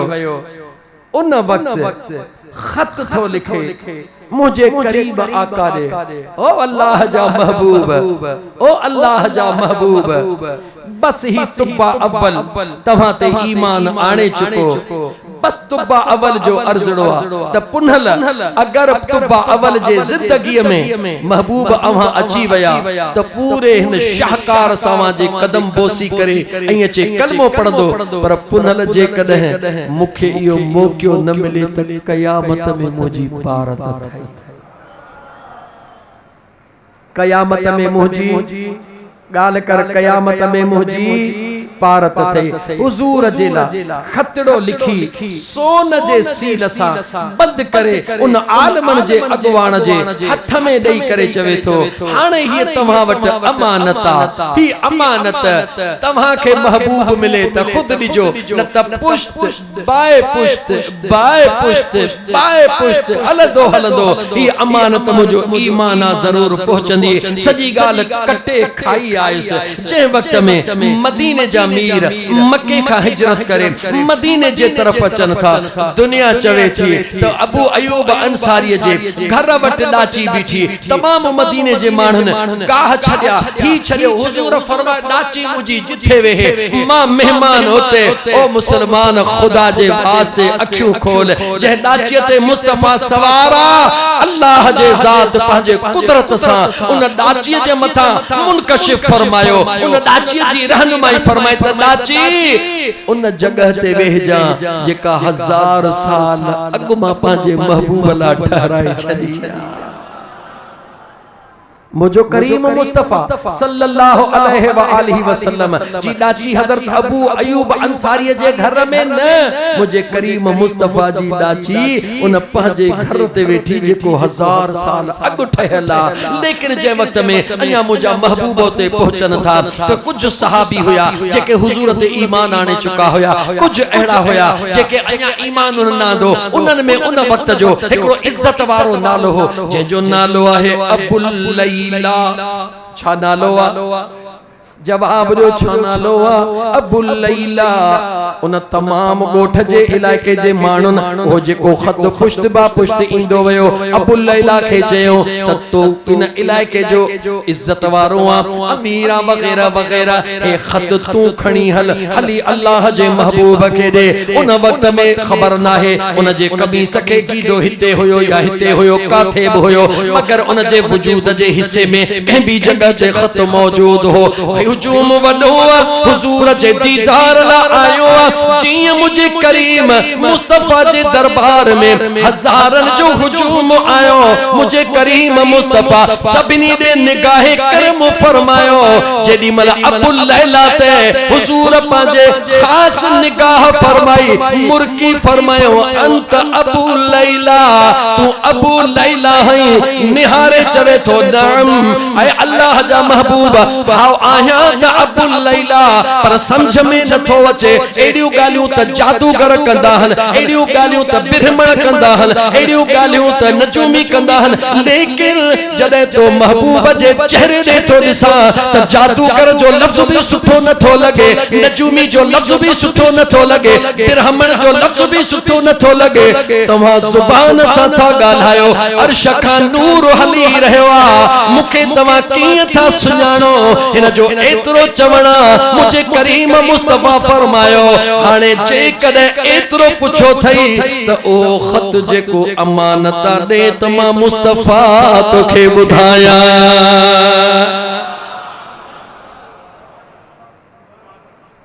1000 साल अॻु मुंहिंजा दोस्तो ॿुधाए बि छो न, जंहिंजे लाइ अल्लाह फरमाए क़ुरान में पढ़ा क़ुरान जे जला मुझो करीम रब फरमाए कहीं यूनिवर्सिटी जे प्रोफेसर ते नाज होंदो आ मुझो सर बायोलॉजी में पंहिंजो मट पाणा कहीं के शागिर्द खे नाज आ मुझो टीचर मैथमेटिक्स में पंहिंजो मट पाणा कहीं के फिजिक्स ते नाज आ कहीं के केमिस्ट्री ते नाज आ कहीं के इंग्लिश ते नाज आ हर शागिर्द खे पंहिंजे उस्ताद ते नाज आ उस्ताद जे काबिलियत ते नाज आ उन जे काबिलियत जे बराबर नाज आ कुर्बान वञा मदीने जे मीरता पढ़ण वारो मुस्तफा पढ़ाइण वारो मुझो सुनो खुदा ऐं पढ़ण वारो भी केतरो ऐलाने खुदा छा थी रहियो आ व अल्लमक मा लम तकुन तअलम व कान फदलुल्लाहि अलैक अज़ीमा। बुध मुझा यार कुरान जन्नतुल फिरदौस में अचण वारा मुझा भा मुझा दोस्त अजीज इन पंहिंजे जन्नतुल फिरदौस मस्जिद जे इन गुलाम जो भी आवाज बुध अल्लाह ताला कुरान करीम में फरमायो व अल्लमक ओहो इल्म तवा के सिखारियो वयो मालम तकुन तअलम जेको तवा न ॼाणदा हुया। केर तो फरमाए जल्दी बुधा केर तो फरमाए अल्लाह तो फरमाए जेकी तवा न जानदा होया ओहो तवा के सिखारियो वयो लेकिन गाल खत्म रब न थो करे अग्या रब तो वकान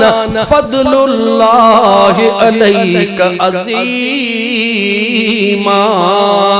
मुझा महबूब यो इल्म सिखाल त थोड़ी गाला तुझो अल्लाह हुआ वकान फदलुल्लाह तुझे अल्लाह जो वो फजला मुझा मुस्तफा तुझे मथा जे फजल जो कोई मट ना है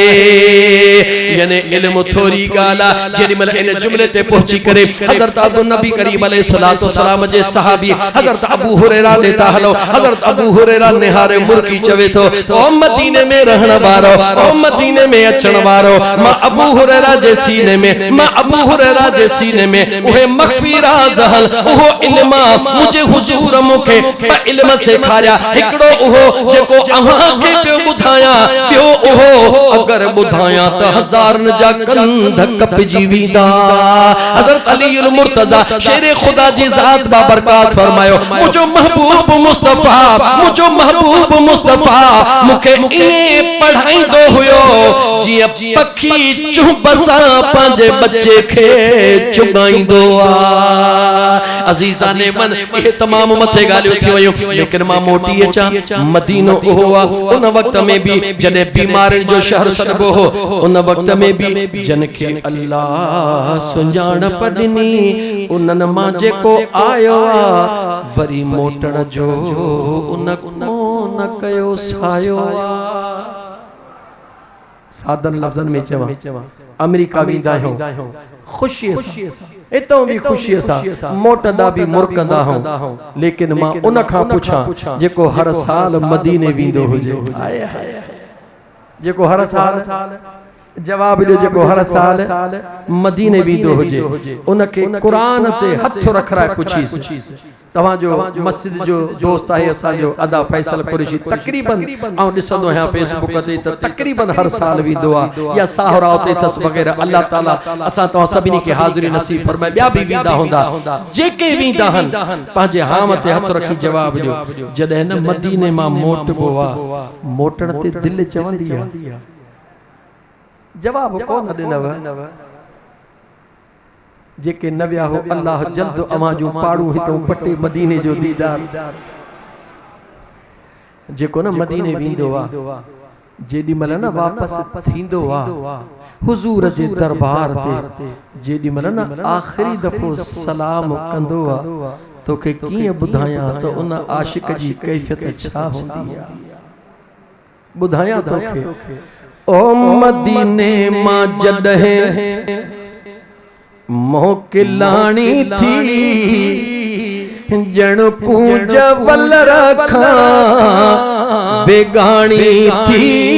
मदीने मां जॾहिं मोकिलाणी थी मदीने मां जॾहिं मोकिलानी थी यार जण पूज वल रखा बेगानी थी मदीने मां जॾहिं जुदा जान बजो जॾहिं पाड़ो थियो मुझे दिल सां वॾो ॼण भाड़ो थियो अदा जुदा जान बजो जॾहिं पाड़ो थियो मुझे दिल सां वॾो ॼण भाड़ो थियो ॾाढो रोज अंदर में राड़ो थियो ॾाढो रोज अंदर में राड़ो थियो सफ़त सूरन में दिल साणी थी मदीने खां जॾहिं यार मोकिलानी थी मदीने खां जॾहिं मोकिलानी थी ॼण कूंज वल रखा बेगानी थी मदीने खां जॾहिं ॾाढा दिल खे दिलासा ॾाढा दिल खे दिलासा ॾींदो रहियुसि कर चुप चरी दिल खे चवंदो रहियुसि ॾाढो दिल खे चम चुप कर वरी ईंदासीं ॾाढा दिल खे दिलासा अदा ॾींदो रहियुसि कर चुप चरी तंहिंखे चवंदो रहियुसि पर मुड़ी खान रोअण मां बि रोअंदो रहियुसि मुड़ी कान रोअण मां बि रोअंदो रहियुसि वयो आबो अखियुनि मां यार जारी थी मदीने मां जॾहिं अता मोकिलानी थी मदीने मां जॾहिं मोकिलानी थी ॼण कूंज वल रखा बेगानी थी मदीने मां जॾहिं माण्हू मदीनो छॾींदो ॼण ॿार यतीम थी वेंदो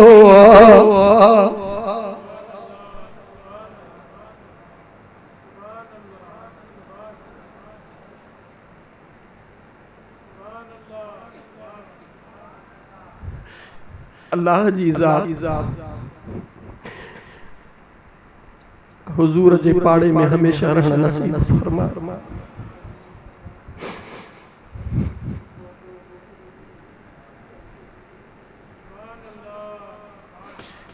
अल्लाह जी ज़ात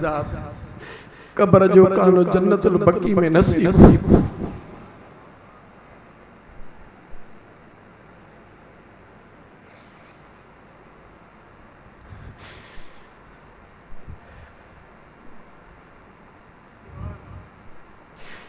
जॾहिं माण्हू मदीनो छॾींदो ॼण ॿार यतीम थी वेंदो परेशान पिरियन ला हर को थींदो परेशान पिरियन ला हर को थींदो छो त जानिब जी चूई अबाणी थी मदीने मां जॾहिं यार मोकिलानी थी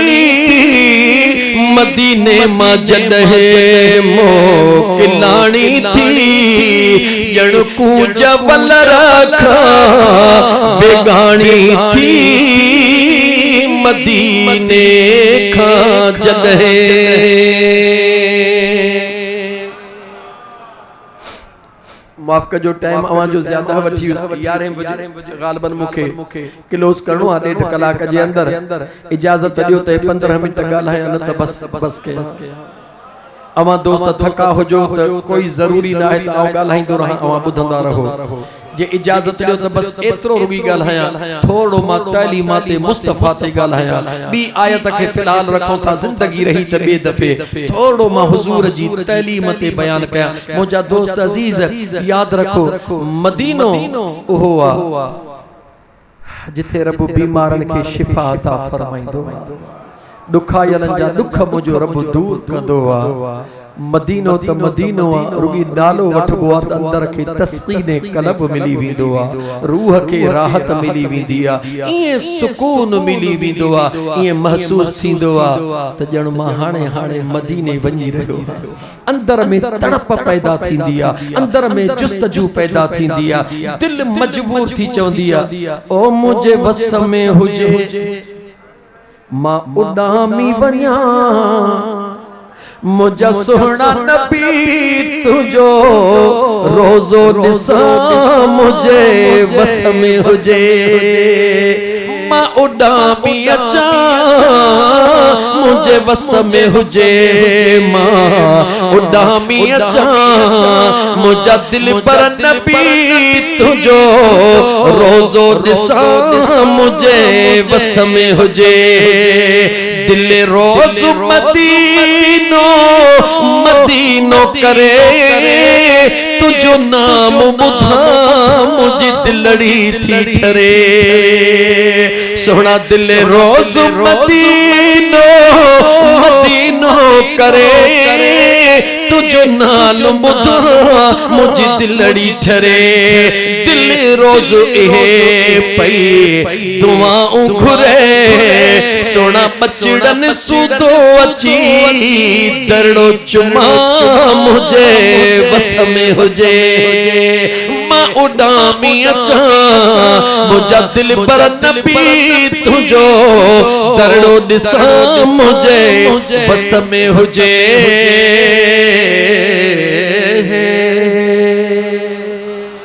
अल्लाह ताला सबनी के सेहत अता फरमाए अल्लाह ताला सबनी जो परेशानी दूर फरमाए खुसूसन नंढड़ा मुझे दोस्त जा बचड़ा हमजा ऐं हुनैन अल्लाह जी ज़ात उन्हनि के सेहत व आफियत अता फरमाए अचो त मां तव्हां के बस हिकड़ी ॻाल्हि ॿुधायां उन खां बाद मुझे ख्याल में प्रोग्राम के क्लोज कयो ज्यादा टाइम नथा हलायो उहा ॻाल्हि कहिड़ी आहे तालीमात मुस्तफ़ा जी हिकड़ी ॻाल्हि सिर्फ तो ॿुधायां मुझे आका करीम सल्लल्लाहु अलैहि व आलिहि वसल्लम अल्लाह जे मखलूक के पैगाम ॾिनो ओ खुदा जा बानड़ो हिन फर्श ते तव्हां जे मथां सब खां वधीक हक तव्हां जे जीजल अम्मड़ जो ऐं तव्हां जे बाबा साईं जो जुमलो दोहराइण चाहिंदुसि अल्लाह जे ज़ात बाबरकात कुरान करीम में भी इए ही फरमायो मुझे करीम मुस्तफ़ा पंहिंजे फरमान में भी इए ही फरमायो इजाजत ॾियो त कुरान भी पढ़ा ऐं हुजूर जो फरमान भी पढ़ा तात मुझे नौजवान भा खे तात मुझे नौजवान साथी खे खबर पवे त जह अमड़ सा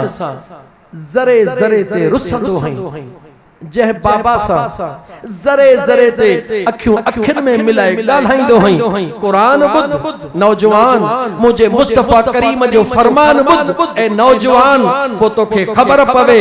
त न नमाज कबूल न रोज़ो कबूल न हज कबूल न उम्रो कबूल न खैरात कबूल कुछ भी कबूल तेसी ना है जैसी जी जल अम्मड़ राजी ना है दिल बर बाबा राजी ना है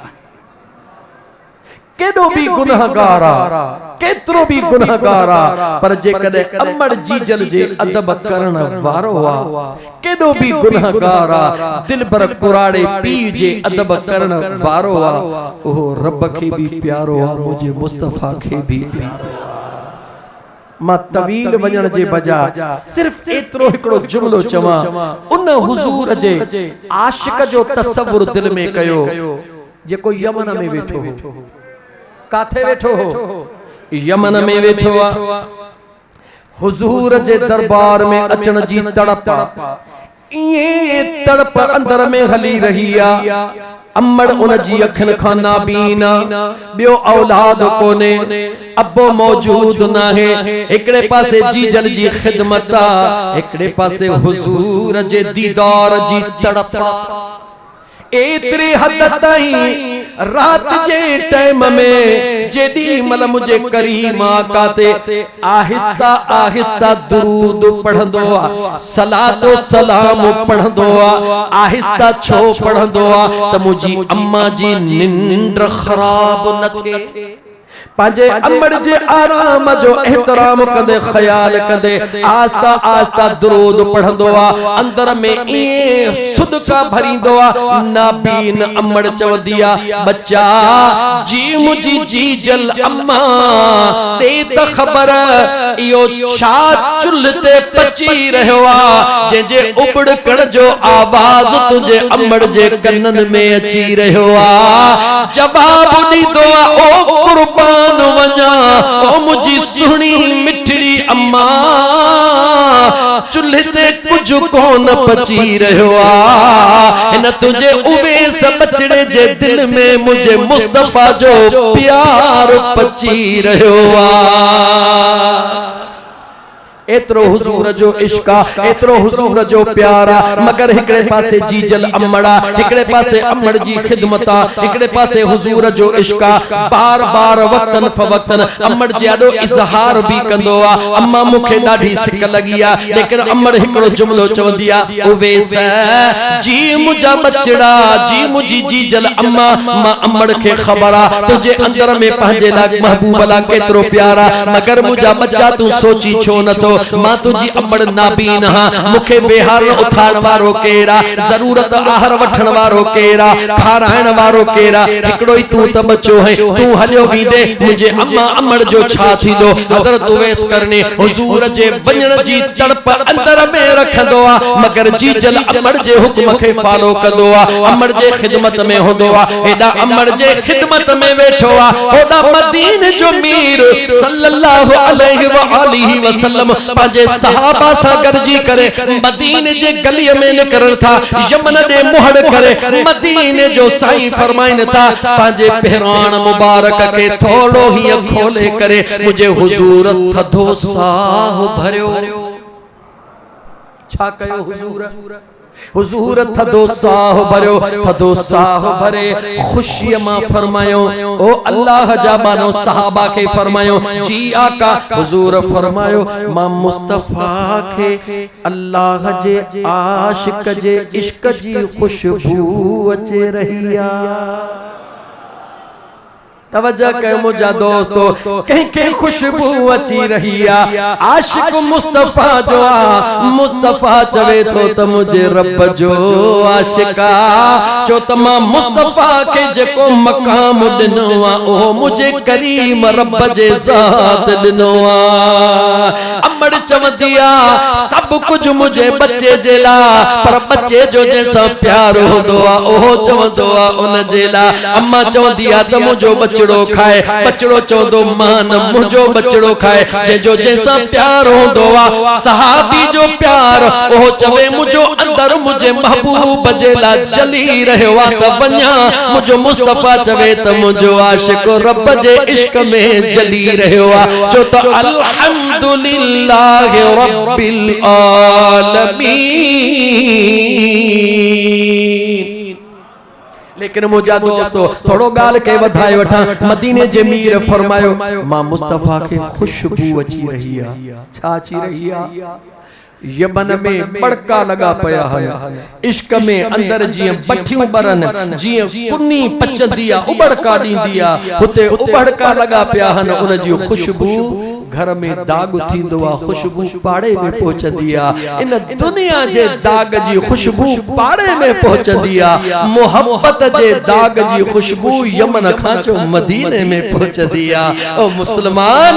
याद रखी छड़ जेको मुस्तफा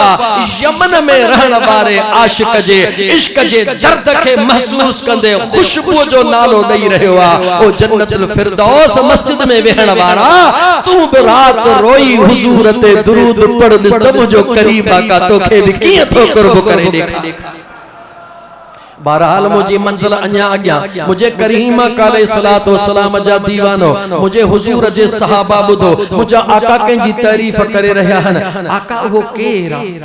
उहो केरा मदीने जे साईं फरमायो, मदीने जे साईं फरमायो दुनिया में अहिड़ा माण्हू बि आहिनि जैसा मिट ॻाल्हाइण ला तैयार न आहिनि। दुनिया में अहिड़ा माण्हू बि आहिनि जिन खे सुठा कपड़ा भी मुयसर न आहिनि। मथड़ो वेचारनि जो मिटड़ीअ सां भरिजी वेंदो आहे। खाधो पीतो सादो हूंदो आहे। को रिश्तो करण ला तैयार न हूंदो आहे। को घर में वेहारण ला तैयार न हूंदो आहे। मगर अल्लाह जे महबूब फरमायो अल्लाह जे दरबार में उहे एतिरा इज्जत वारा हूंदा आहिनि जो हथड़ा ही अखणदा आहिनि पोइते पो मोटाईंदा आहिनि। क़बूल रब अगे ही करे छॾींदो आहे। यो ऐलान केर थो करे? जवाब दे मुझा दोस्त, ऐलान केर थो करे? खुशबू जो ऐलान केर तो खुशबू जो ऐलान करे जेको सरापा खुशबू आ। केर थो ऐलान करे? हिकड़ी परफ्यूम जेका तू रोज हणदो है मुझा दोस्त अजीज केडी भी भली हुजे कुछ ॾींहनि खां पोइ तोखे भी खुशबू कान ईंदी आहे। खुशबूदार चाहे दुनिया के खुशबूदार बनायो। सादन लफ्ज़न में चवा केड़ो भी इंसान हुजे जिस्म मां पसीनो निकरंदो आ उन जी अजीब मुझा दोस्त अजीज कैफियत थींदी आ, उन में स्मेल हुंदी आ। लेकिन अम्मा मुझे मदीने जे मीर जा गुलामो हुजूर जी उहा हुजूर जी उहा बानड़ी हुजूर जे दरबार में रहण वारी औरत जै पाजे न्याणी जी शादी जी तैयारी थी करे मुझा करीमा का मजहम जो आरामी हन हुजूर जे जिस्म मां पसीनो टपकी रहियो आ। उहा हेठा गड करे रही आ। मदीने जा साईं फरमाइन ता छा थी करी आका न्याणी जी शादी ला खुशबू जो एहतमाम थी कया। अल्लाह अल्लाह चो जिता जिता सरकार ओ विखू वारे हलंदो जिता जिता सरकार विखू वारे हलंदो ॼणु खतूरी जाके मणहारे हलंदो ॼणु खतूरी जाके मणहारे हलंदो हो।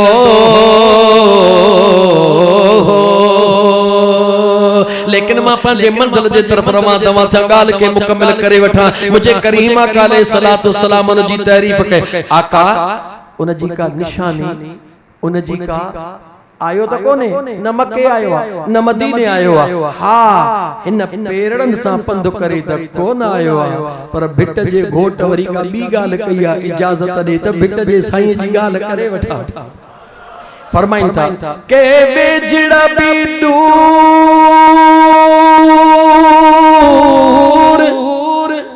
अल्लाह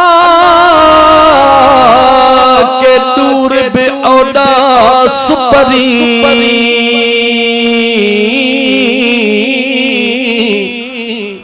के वेजड़ा भी दूर के दूर बे औदा सुपरी के चढ़न चितते के विसरन नमूर जिय में कुंडी पूर तिय मूसी बना सुपरी। अल्लाह जे कामिल वली सिद्ध जे सुणे अजीम शायर शाह अब्दुल लतीफ भिटाई बुधायो हिकड़ा वेठा जन्नतुल फिरदौस में होंदा हन पर हाज़री हुजूर जे दर जी लगी पई होंदी आ। हिकड़ा वेठा मदीने में होंदा हन पर हाज़री उनन जी गोठ कारोबार जी लगी पई होंदी आ। यानी याद रखी छद मुसलमान ई जेके फासला हन इहे फासला मैलन जा न हन ये फासला दिलन जा होंदा हन। अगर दिल के गड करी त फासलो आहे को न को। किए साधन लफ्ज़न में तोखे बुधाया त ही दुनिया जे निजाम के हे तो जो जेको मोबाइल जो नेटवर्क आ ये जेका दुनिया जी इंफॉर्मेशन आ इन सजे सिस्टम के हलाइण जे ला जन लहरुन जी जरूरत आ। उनन लहरुन मतलब सादी सिंधी में वडे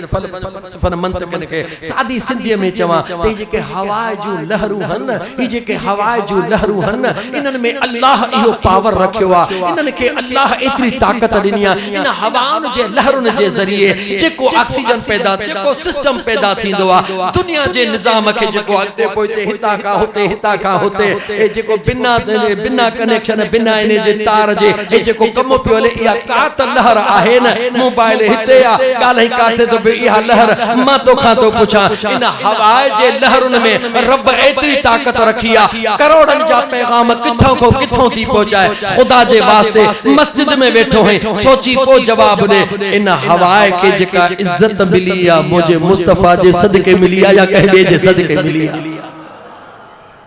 जवाब दे मुसलमान कह जे सदके मिली आ हर चीज के इज्जत हुजूर जे सजे बहरहाल मुजा दोस्तों मदीने जे मीर सल्लल्लाहु अलैहि व आलिहि वसल्लम जा गुलामो हुजूर जो आशिक अमर जे खिदमत में वेठो आ मदीने जे मीर बुधायो डाढो गरीबी हाल थस उठ चारी दुआ माइटर मिटर गालाइंदा बोलाइंदा नाहन नंढड़े डाकू बीमार थी पयो हुयो उनके कोढ़ जो मर्ज थियो हुयो अल्लाह का दुआ घुरी अल्लाह उन जो मर्ज दूर कयो जेडी मल सभई निशान लहन कुछ निशान बाकी बचा परी अल्लाह का दुआ घुरे मौला कुछ निशान जिस्म ते हुजन ता त उवैस तुझे कुर्ब के याद करे शुक्रानो अदा करे किथे वेठो दुआऊं घुरे किथे वेठो मुझो मुस्तफा दिसे हजम कयम अगते हला छो तो टाइम महदूद आ मुजा दोस्तों मुझे मदीने जे मीर जा आशिको मदीने जे मीर बुधायो ओडा उन आशिक जी पोजीशन चाहे हिकड़े दी अमर थी चवे बच्चा जी अम्मा मम्मा तुझो इहो दर्द तुझो इहो इश्क तुझो इहो रोवण बर्दाश्त न थो थे ॾिसां नथी पर मां जे अंदर में जेका ममता है उनके ॾिसण लाइ हिन अखियुनि जी ज़रूरत कान हूंदी आहे हज़ारे मैल बच्चो परे हूंदो आहे मां पंहिंजे ममता सां महसूस कंदी आहे त मुंहिंजे बच्चे जी कैफ़ियत छा आहे मुंहिंजे बच्चे जी डिमांड छा आहे मुंहिंजे बच्चे ॾे निहारे चवंदी आहे लॻे थो त बच्चा जी हीअ ॻाल्हि न मां ख़ुदा जो कसम मां जी पुट तूं मूंखे छा थो सम्झे बहरहाल ॻाल्हि के खुटाया मदीने जे मीर जे ला इजाजत अमर दे कंडीशनल बच्चा उवैस जी मुझी अम्मा इजाजत देई थी सदको वना मुझी अम्मा मदीने वञ हुजूर जो दीदार करे वरी मोटिया हाज़िर मुझी अम्मा पर अम्मा चवे थी गाल बुध हां मुझी अम्मा वञ जरूर पर वञी उते बेहिजान अम्मा जे महबूब न हुजन चवे थी महबूब हुजन दीदार करे मोटी अचजा पर जे मुस्तफा जी जात मौजूद न हुजे पो भी तरसी न पैजा मां जी जल्दे मोटी अच जा तवज्जो कर नौजवान ओ पंजी अमर सा बद अखलाकी करण वारा अमर सा न गालाइण वारा कुराड़े पीर के अखियों देखारण वारा हजरत उवैस कनी हाज़िर मुझी अम्मा इजाजत दे ओ तड़पंदो रोंदो मदीने ला रवानो थियो आ थोड़ी अची मदीने पहुतो आ हां मुजा दोस्त अल्लाह कुरान में फरमायो वल नबलुवन्नकुम जरूर आजमाइदो माव जरूर आजमाइदो माव आजमाइश शुरू थी वई सोनो पोतो मदीने जो महबूब कादे निकरी वयो आ निहारे तो गलन में मुस्तफा मौजूद ना है अकुल चवेस तो अमड़ नाबीना उन चई छड्यो कुराड़ी अमड़ा साल तड़प्यो हई साल तरस्यो हई आयो हई हाने दीदार करे पो मोट अकुल सलाह दिनी अंदरों दिल आवाज दिनो उवैस ई न कजा अमड़ ला इयो न सोच जा त अमड़ हुते वेठिया उनके केड़ी खबर वहा तुझी मावा वहा सब राज रखंदिया हाने देर न कर जे अज मोकल दिनिया उन अमर जेतरी इजाजत दिनिया अमर जो चवण कबूल कर सान सिकण वारो इंतजार नथो करे मोटण जे वक्त अम्मा आयशा सिद्दीका सोनिया जो दरड़ो खड़काइंदो अम्मा डाढो परे खा आयो हा महबूब नाहन तरसन जी इजाजत ना है बस एतरो कुर्ब थे अम्मा अमा एतरो पर्दो कयो जो मां ओहो बिस्तरो दिसा जिते मुझो मुस्तफा आराम कंदो आ अल्लाह अल्लाह हज़रत उवैस करनी अब्बा आयशा सिद्दीका इजाजत दिनी अंदर ईंदो आ मुझे करीम मुस्तफा जे उन आराम वारे बिस्तरे खे ॾिसंदो आ हथड़ा लगाईंदो आ चुमंदो आ पोइ पैर पोइते मोटंदो आ इंतजार न कंदो आ उवैस रवानो अमड़ जे तरफ ॻाल्हि खे खुटाए मोते उवैस पंहिंजे अमड़ ॾे वियो हलियो उहा ॻाल्हि ते पूरी थो कयां हेॾा मुंहिंजा मदीने जा साईं था अचनि जीअं हुज़ूर दर जे अंदर था अचनि आयशा जी आका अज लगे तो तको खुदा जो आशिक हिते पेरड़ा पाए वयो आयशा जो लगे तो खुदा जो को आशिक हिते पेरड़ा पाए वयो आका दीवानो आयो होयो महबूबन जे बिस्तरे के हथड़ा हणी चुमियो दींदो हलियो वयो आयशा अल्लाह जो आशिका आयशा अल्लाह जो आशिका ओ मुसलमान गौर कर न आशिक मुस्तफा का परे आ न मुस्तफा आशिक का परे आ न खुदा बाने का परे आ न बानो खुदा का परे आ बस इन दिल के थोड़ो संभाल मुझा जानी हिकड़ो जुमलो चवा अम्मड़ वट पोतो अब्बा मिली है रोई चवे तो अम्मा उहा सागी दर्द जी बाह खणी आयो हां अम्मा मिलन जो तो इजाजत कान दिनी महबूब को न होया अम्मड़ जे अंदर मां दुआ थी निकले कहे अंदर मां जवाब दे नौजवान कहे अंदर मां अम्मड़ जे जुबान मां आखिरी जुमला खत्म अम्मड़ जे जुबान मां जुमला निकता उवैस जी मुझी सुनी अम्मा याद रख अज तो जी जल अम्मड़ के राजी करण जेला पांजे दिल जी जिंदगी जे मंजर के पोइते कयो आ इश्क जे मंजर के पोइते कयो आ एक जी जल अम्मड़ जे रज़ा जेला या अल्लाह अम्मड़ दुआ थी घुरे या अल्लाह अगर मौजे गैसत में का दुआ कबूल तो करी मुझा मौला मुझे हिन बचड़े के एतरी इज्जत अता फरमा जो क़यामत ताईं मुस्तफा जे गुलामन में मुझे बचड़े जो जिक्र हलदो रहे मुझा दोस्त याद रखी शर नौजवान उहा दुआ कबूल थी वई 1400 साल गुजरी वया अज भी रबियुल अव्वल जे मुस्तफा जे आमद जी रात जन्नतुल फिरदौस में उवैस करनी जो जिक्र थी रहयो आ या कहजी दुआ है जो जी जल अमड़ जी दुआ है ये उहा अमड़ थे याद रख जे जला मदीने जे साईं फरमायो अल जन्नतु तहत अक़दामिल उम्महात इहा जेका तुजी जी जल अमड़ा इन जे कदमन जे कदमन जे हेठा रब जन्नत के रखियो आ मां जे कदे कुरान जो सहारो वठी 2-3 मिनट लगे नाराज न थींदो मौजू चढ़ी आयो आ मां कुरान करीम जो सहारो वठी करे रेफरेंस दिया मदीने जे मीर अल जन्नत तहत अक़दामिल उम्महात जन्नत कदमन जे हेठा रब जो कुरान चवे साबिकू इला मगफिरतिन मिर रब्बिकुम व जन्नतिन अर्दुहा अस्समावात वल अर्दु उइद्दत लिल मुत्तकीन रब चवे जेका जन्नत मा रब बनाया उन जो रुगी मुंढो लामन उन जो मुंढो 7 ज़मीनूं हिक बे सा लागी जो विछायो 7 आसमान उन खां वरी लागी ता विछायो 7 ज़मीनूं विछाइजी वयूं उन खां वरी 7 आसमान विछाइजी रब तो चवे मुझे जन्नत जो मुंढो भी उन खां वडो आ जन्नत जो मुंढो भी उन खां वडो आ मदीने जो साईं चवे त या एडी वडी जन्नत तुझे अमड़ जे कदमन जे मथा न जवाब दे काथे आ खुदाई तो जाने तेन जीजल अमड़ जो मकाम छाहे खुदाई जाने तो तेन अमड़ जी इज्जत छाहे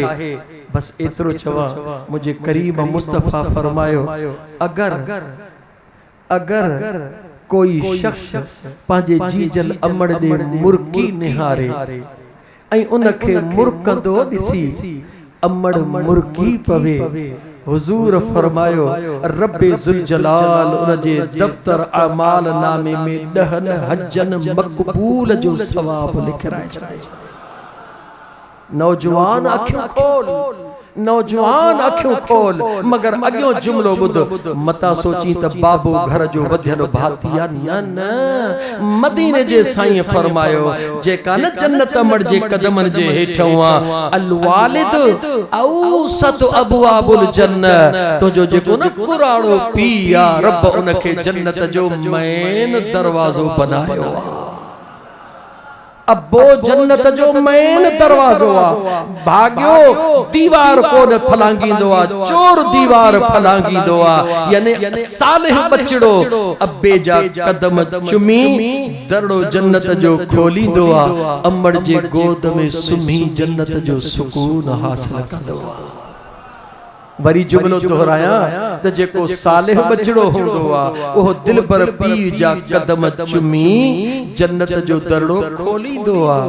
वरी अंदर जन्नत जिथे अमड़ जे कदमनि में वञी अमड़ जे हंज में सुमी जन्नत जो मज़ो वठंदो आ। इमामुल अंबिया सल्लल्लाहु अलैहि व आलिहि वसल्लम फरमायो त अगर तू चाहीं थो त मूंखे ख़बर पवे त मुंहिंजो रब मूं ते राज़ी आहे या नाहे, एदे ओदे न निहार, पुछण जी ज़रूरत कान्हे, ढारा न हणा, ये अबजद जा हिसाब न कर। या रसूल अल्लाह कीअं ख़बर पए त मुंहिंजो रब मूं ते राज़ी आहे या नाहे? मदीने जे साईं फरमायो पंहिंजे कुराड़े पीउ जे चेहरे ॾे निहार। काॾे निहार? पंहिंजे कुराड़े पीउ जे चेहरे ॾे निहार। अगर तुंहिंजे निहारण सां तुंहिंजो कुराड़ो बाबा ठरी पवे, मुर्की पवे, खुश थे, तोखे मुबारक मुबारक मुबारका। फर्श ते बाबा साईं तॾहिं खिलियो आ जॾहिं अर्शन जो मालिक रब्बे ज़ुल जलाल राज़ी थी पियो आ। मुझा दोस्त तैलीमात मुस्तफ़ा सल्लल्लाहु अलैहि व आलिहि वसल्लम इहा है त बेशक जश्न कर, बेशक खुशू कर, लेकिन मुझो मुस्तफ़ा आयो आ बिना मकसद जे कोन आयो आ। तू जो हिते वेठो है त बिना मकसद जे कोन वेठो है, मुझो मुस्तफ़ा भी बिना मकसद जे कोन आयो आ। जो जहन्नम के छडाए जन्नत में पहुंचाइण जेला आयो आ। हुजूर प्लेटफॉर्म मुहैया फरमायो आ। देर न कर, मुझे आका जे उन प्लेटफॉर्म ते अची वञ, ट्रैक ते अची वञ। देर न कर, अब्बे अम्मा जे कदमन के चुमण शुरू कर। दिस मुझा मुर्शिद हजरत सोना से रहमतुल्लाह तआला अलैहि जुमलो फरमाइंदा, उठ बांध कमर क्यों डरता है, उठ बांध कमर क्यों डरता है, फिर देख खुदा क्या करता है। पंहिंजे जीजल अमड़ जे कदमन ते चुमियो दे, पंहिंजे बाबा साईं जे कदमन ते चुमियो दे। अल्लाह कंदो त दुखियो कोन थींदे। बस मां ॻाल्हि खे ख़त्म थो कयां। ख़त्म कंदे चवणो थो पए मूंखे त मुंहिंजो दोस्त अदा फैसल कुरैशी जॾहिं ईंदो आहे हिकिड़ी ॻाल्हि कंदो आहे, साईं पछाड़ीअ में मूंखे अमड़ जे कुर्ब जी का नात ॿुधाइजां। नहीं खणी आयुसि, दिल चयो त ॿुधायां, मां तकरीर ख़त्म करे छॾी। इजाज़त आहे, इजाज़त आहे। ओ अम्मा, ओ अम्मा, मुंहिंजी प्यारी अम्मा, ओ अम्मा, ओ अम्मा, मुंहिंजी जी जल अम्मा, तू काबो तू काबो बिलो, मुझी प्यारी अम्मा, ओ अम्मा, ओ अम्मा, मुझी मिठड़ी अम्मा, ओ अम्मा, ओ अम्मा। शल करे को मौला मुते करमो, शल को मौला करे मुते दो करमो। तो सगदे जी कया, तो सगदे जी कया, मां तवाफ़े हरम जणु तकाबे अग्यां, जणु तकाबे अग्यां, प्यो खुदा सा घुमा जणु तकाबे अग्यां, प्यो खुदा सा खुमा तू किबिलो काबो मुझी प्यारी अम्मा ओ अम्मा ओ अम्मा तुझे कदम ने में जन्नत अजाने खुदा तुझे कदम ने में जन्नत अजाने खुदा तुझे राजी आही तुझे राजी आही आहे राजी खुदा तो खे मौला चवा या चवा मां अम्मा वुजू न टुटे वी दे कुरान पढ़ी बहुत हंद से तो के मौला चवा या चवा मां अम्मा तू काबो किबिलो मुझी सुहेणी अम्मा ओ अम्मा ओ अम्मा याद आशिक के आहिन दिहाड़ा ओहे याद आशिक के आहिन दिहाड़ा ओहे किए तो साढ़ो सी ऐ सियारा ओहे दिल चवे थी बरी दिल चवे थी बरी तुझे झोली सुमा दिल चवे थी बरी तुझे हंज में सुमा तू किबिलो काबो ओ मुझी मिठड़ी अम्मा ओ अम्मा ओ अम्मा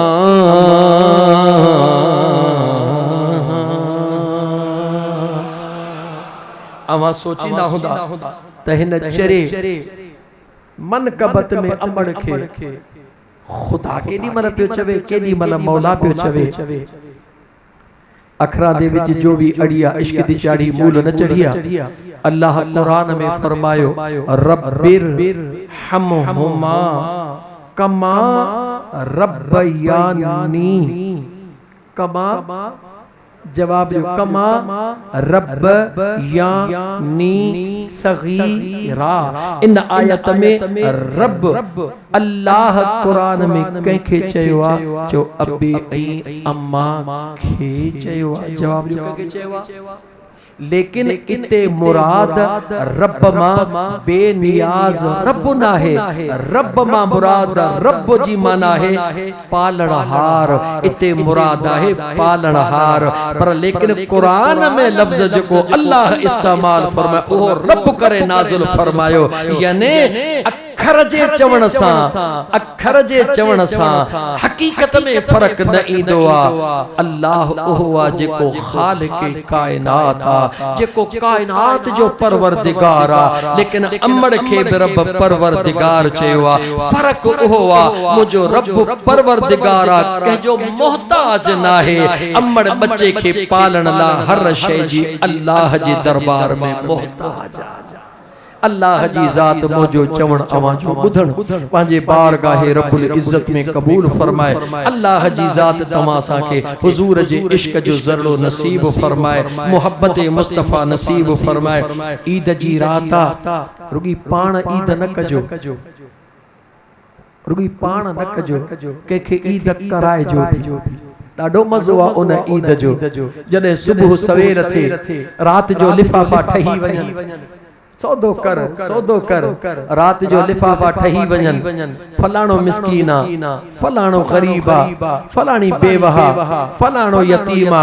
लिफाफा ठही वञन सुबुह जो रात दरूद पढ़ी फजर पढ़ी मुहड़ो ढक इन त भली मोबाइल खणी फेसबुक ते पियो डाउनलोड करी न मुंजा जानी इन फेसबुक के छॾे डायरेक्ट डायलिंग मदीने जी कर अर्शे मोहल्ला जी कर मुंह के ढके वञ दरूद पढ़दो वञ दर खड़काईंदो वञ मिस्कीन गरीब निकरे यतीम औरत निकरे बेवह निकरे पाड़े वारो मिट माइट्रा गरीबा उनके दरूद पढ़ंदो वञ चेस हुजूर जे आमद जी मुबारक होजे लींदो हलंदो वञ ता त गरीबन के खबर पवे त मुजो मुस्तफा आयो आ उन अजब गरीबन जे अंगणन ते रंग लायो ईद कर मुसलमान ईद कर ऐं उहा ईद इए कबिया कह रुठल दिल के राजी करे कहे रुनल खे खिलाए वठ, कहे दुखायल खे खुशी ॾेई वठ। इंशाअल्लाह ताला मुझे अल्लाह महबूब मुस्तफ़ा जे मथां कंहिंजो बि थोरो छॾियो नाहे। हा हुजूर ऐलान खुद फरमायो, कहिड़ो हुजूर फरमा सभिनी जा थोरा लाहे छॾियम, पर अबू बकर तुंहिंजा थोरा मां मुस्तफ़ा ते एतिरा जेके मुंहिंजो रब पाण लाही। अल्लाह ताला जी ज़ात मुझे चवण कबूल फरमाए इंशाअल्लाह। 5 मिनट थोड़ा उथी भी हो, मुझे मुस्तफ़ा ते भी सलातो सलाम पढ़ो दुआ को सलाम शमए बज़ में हिदायत पेला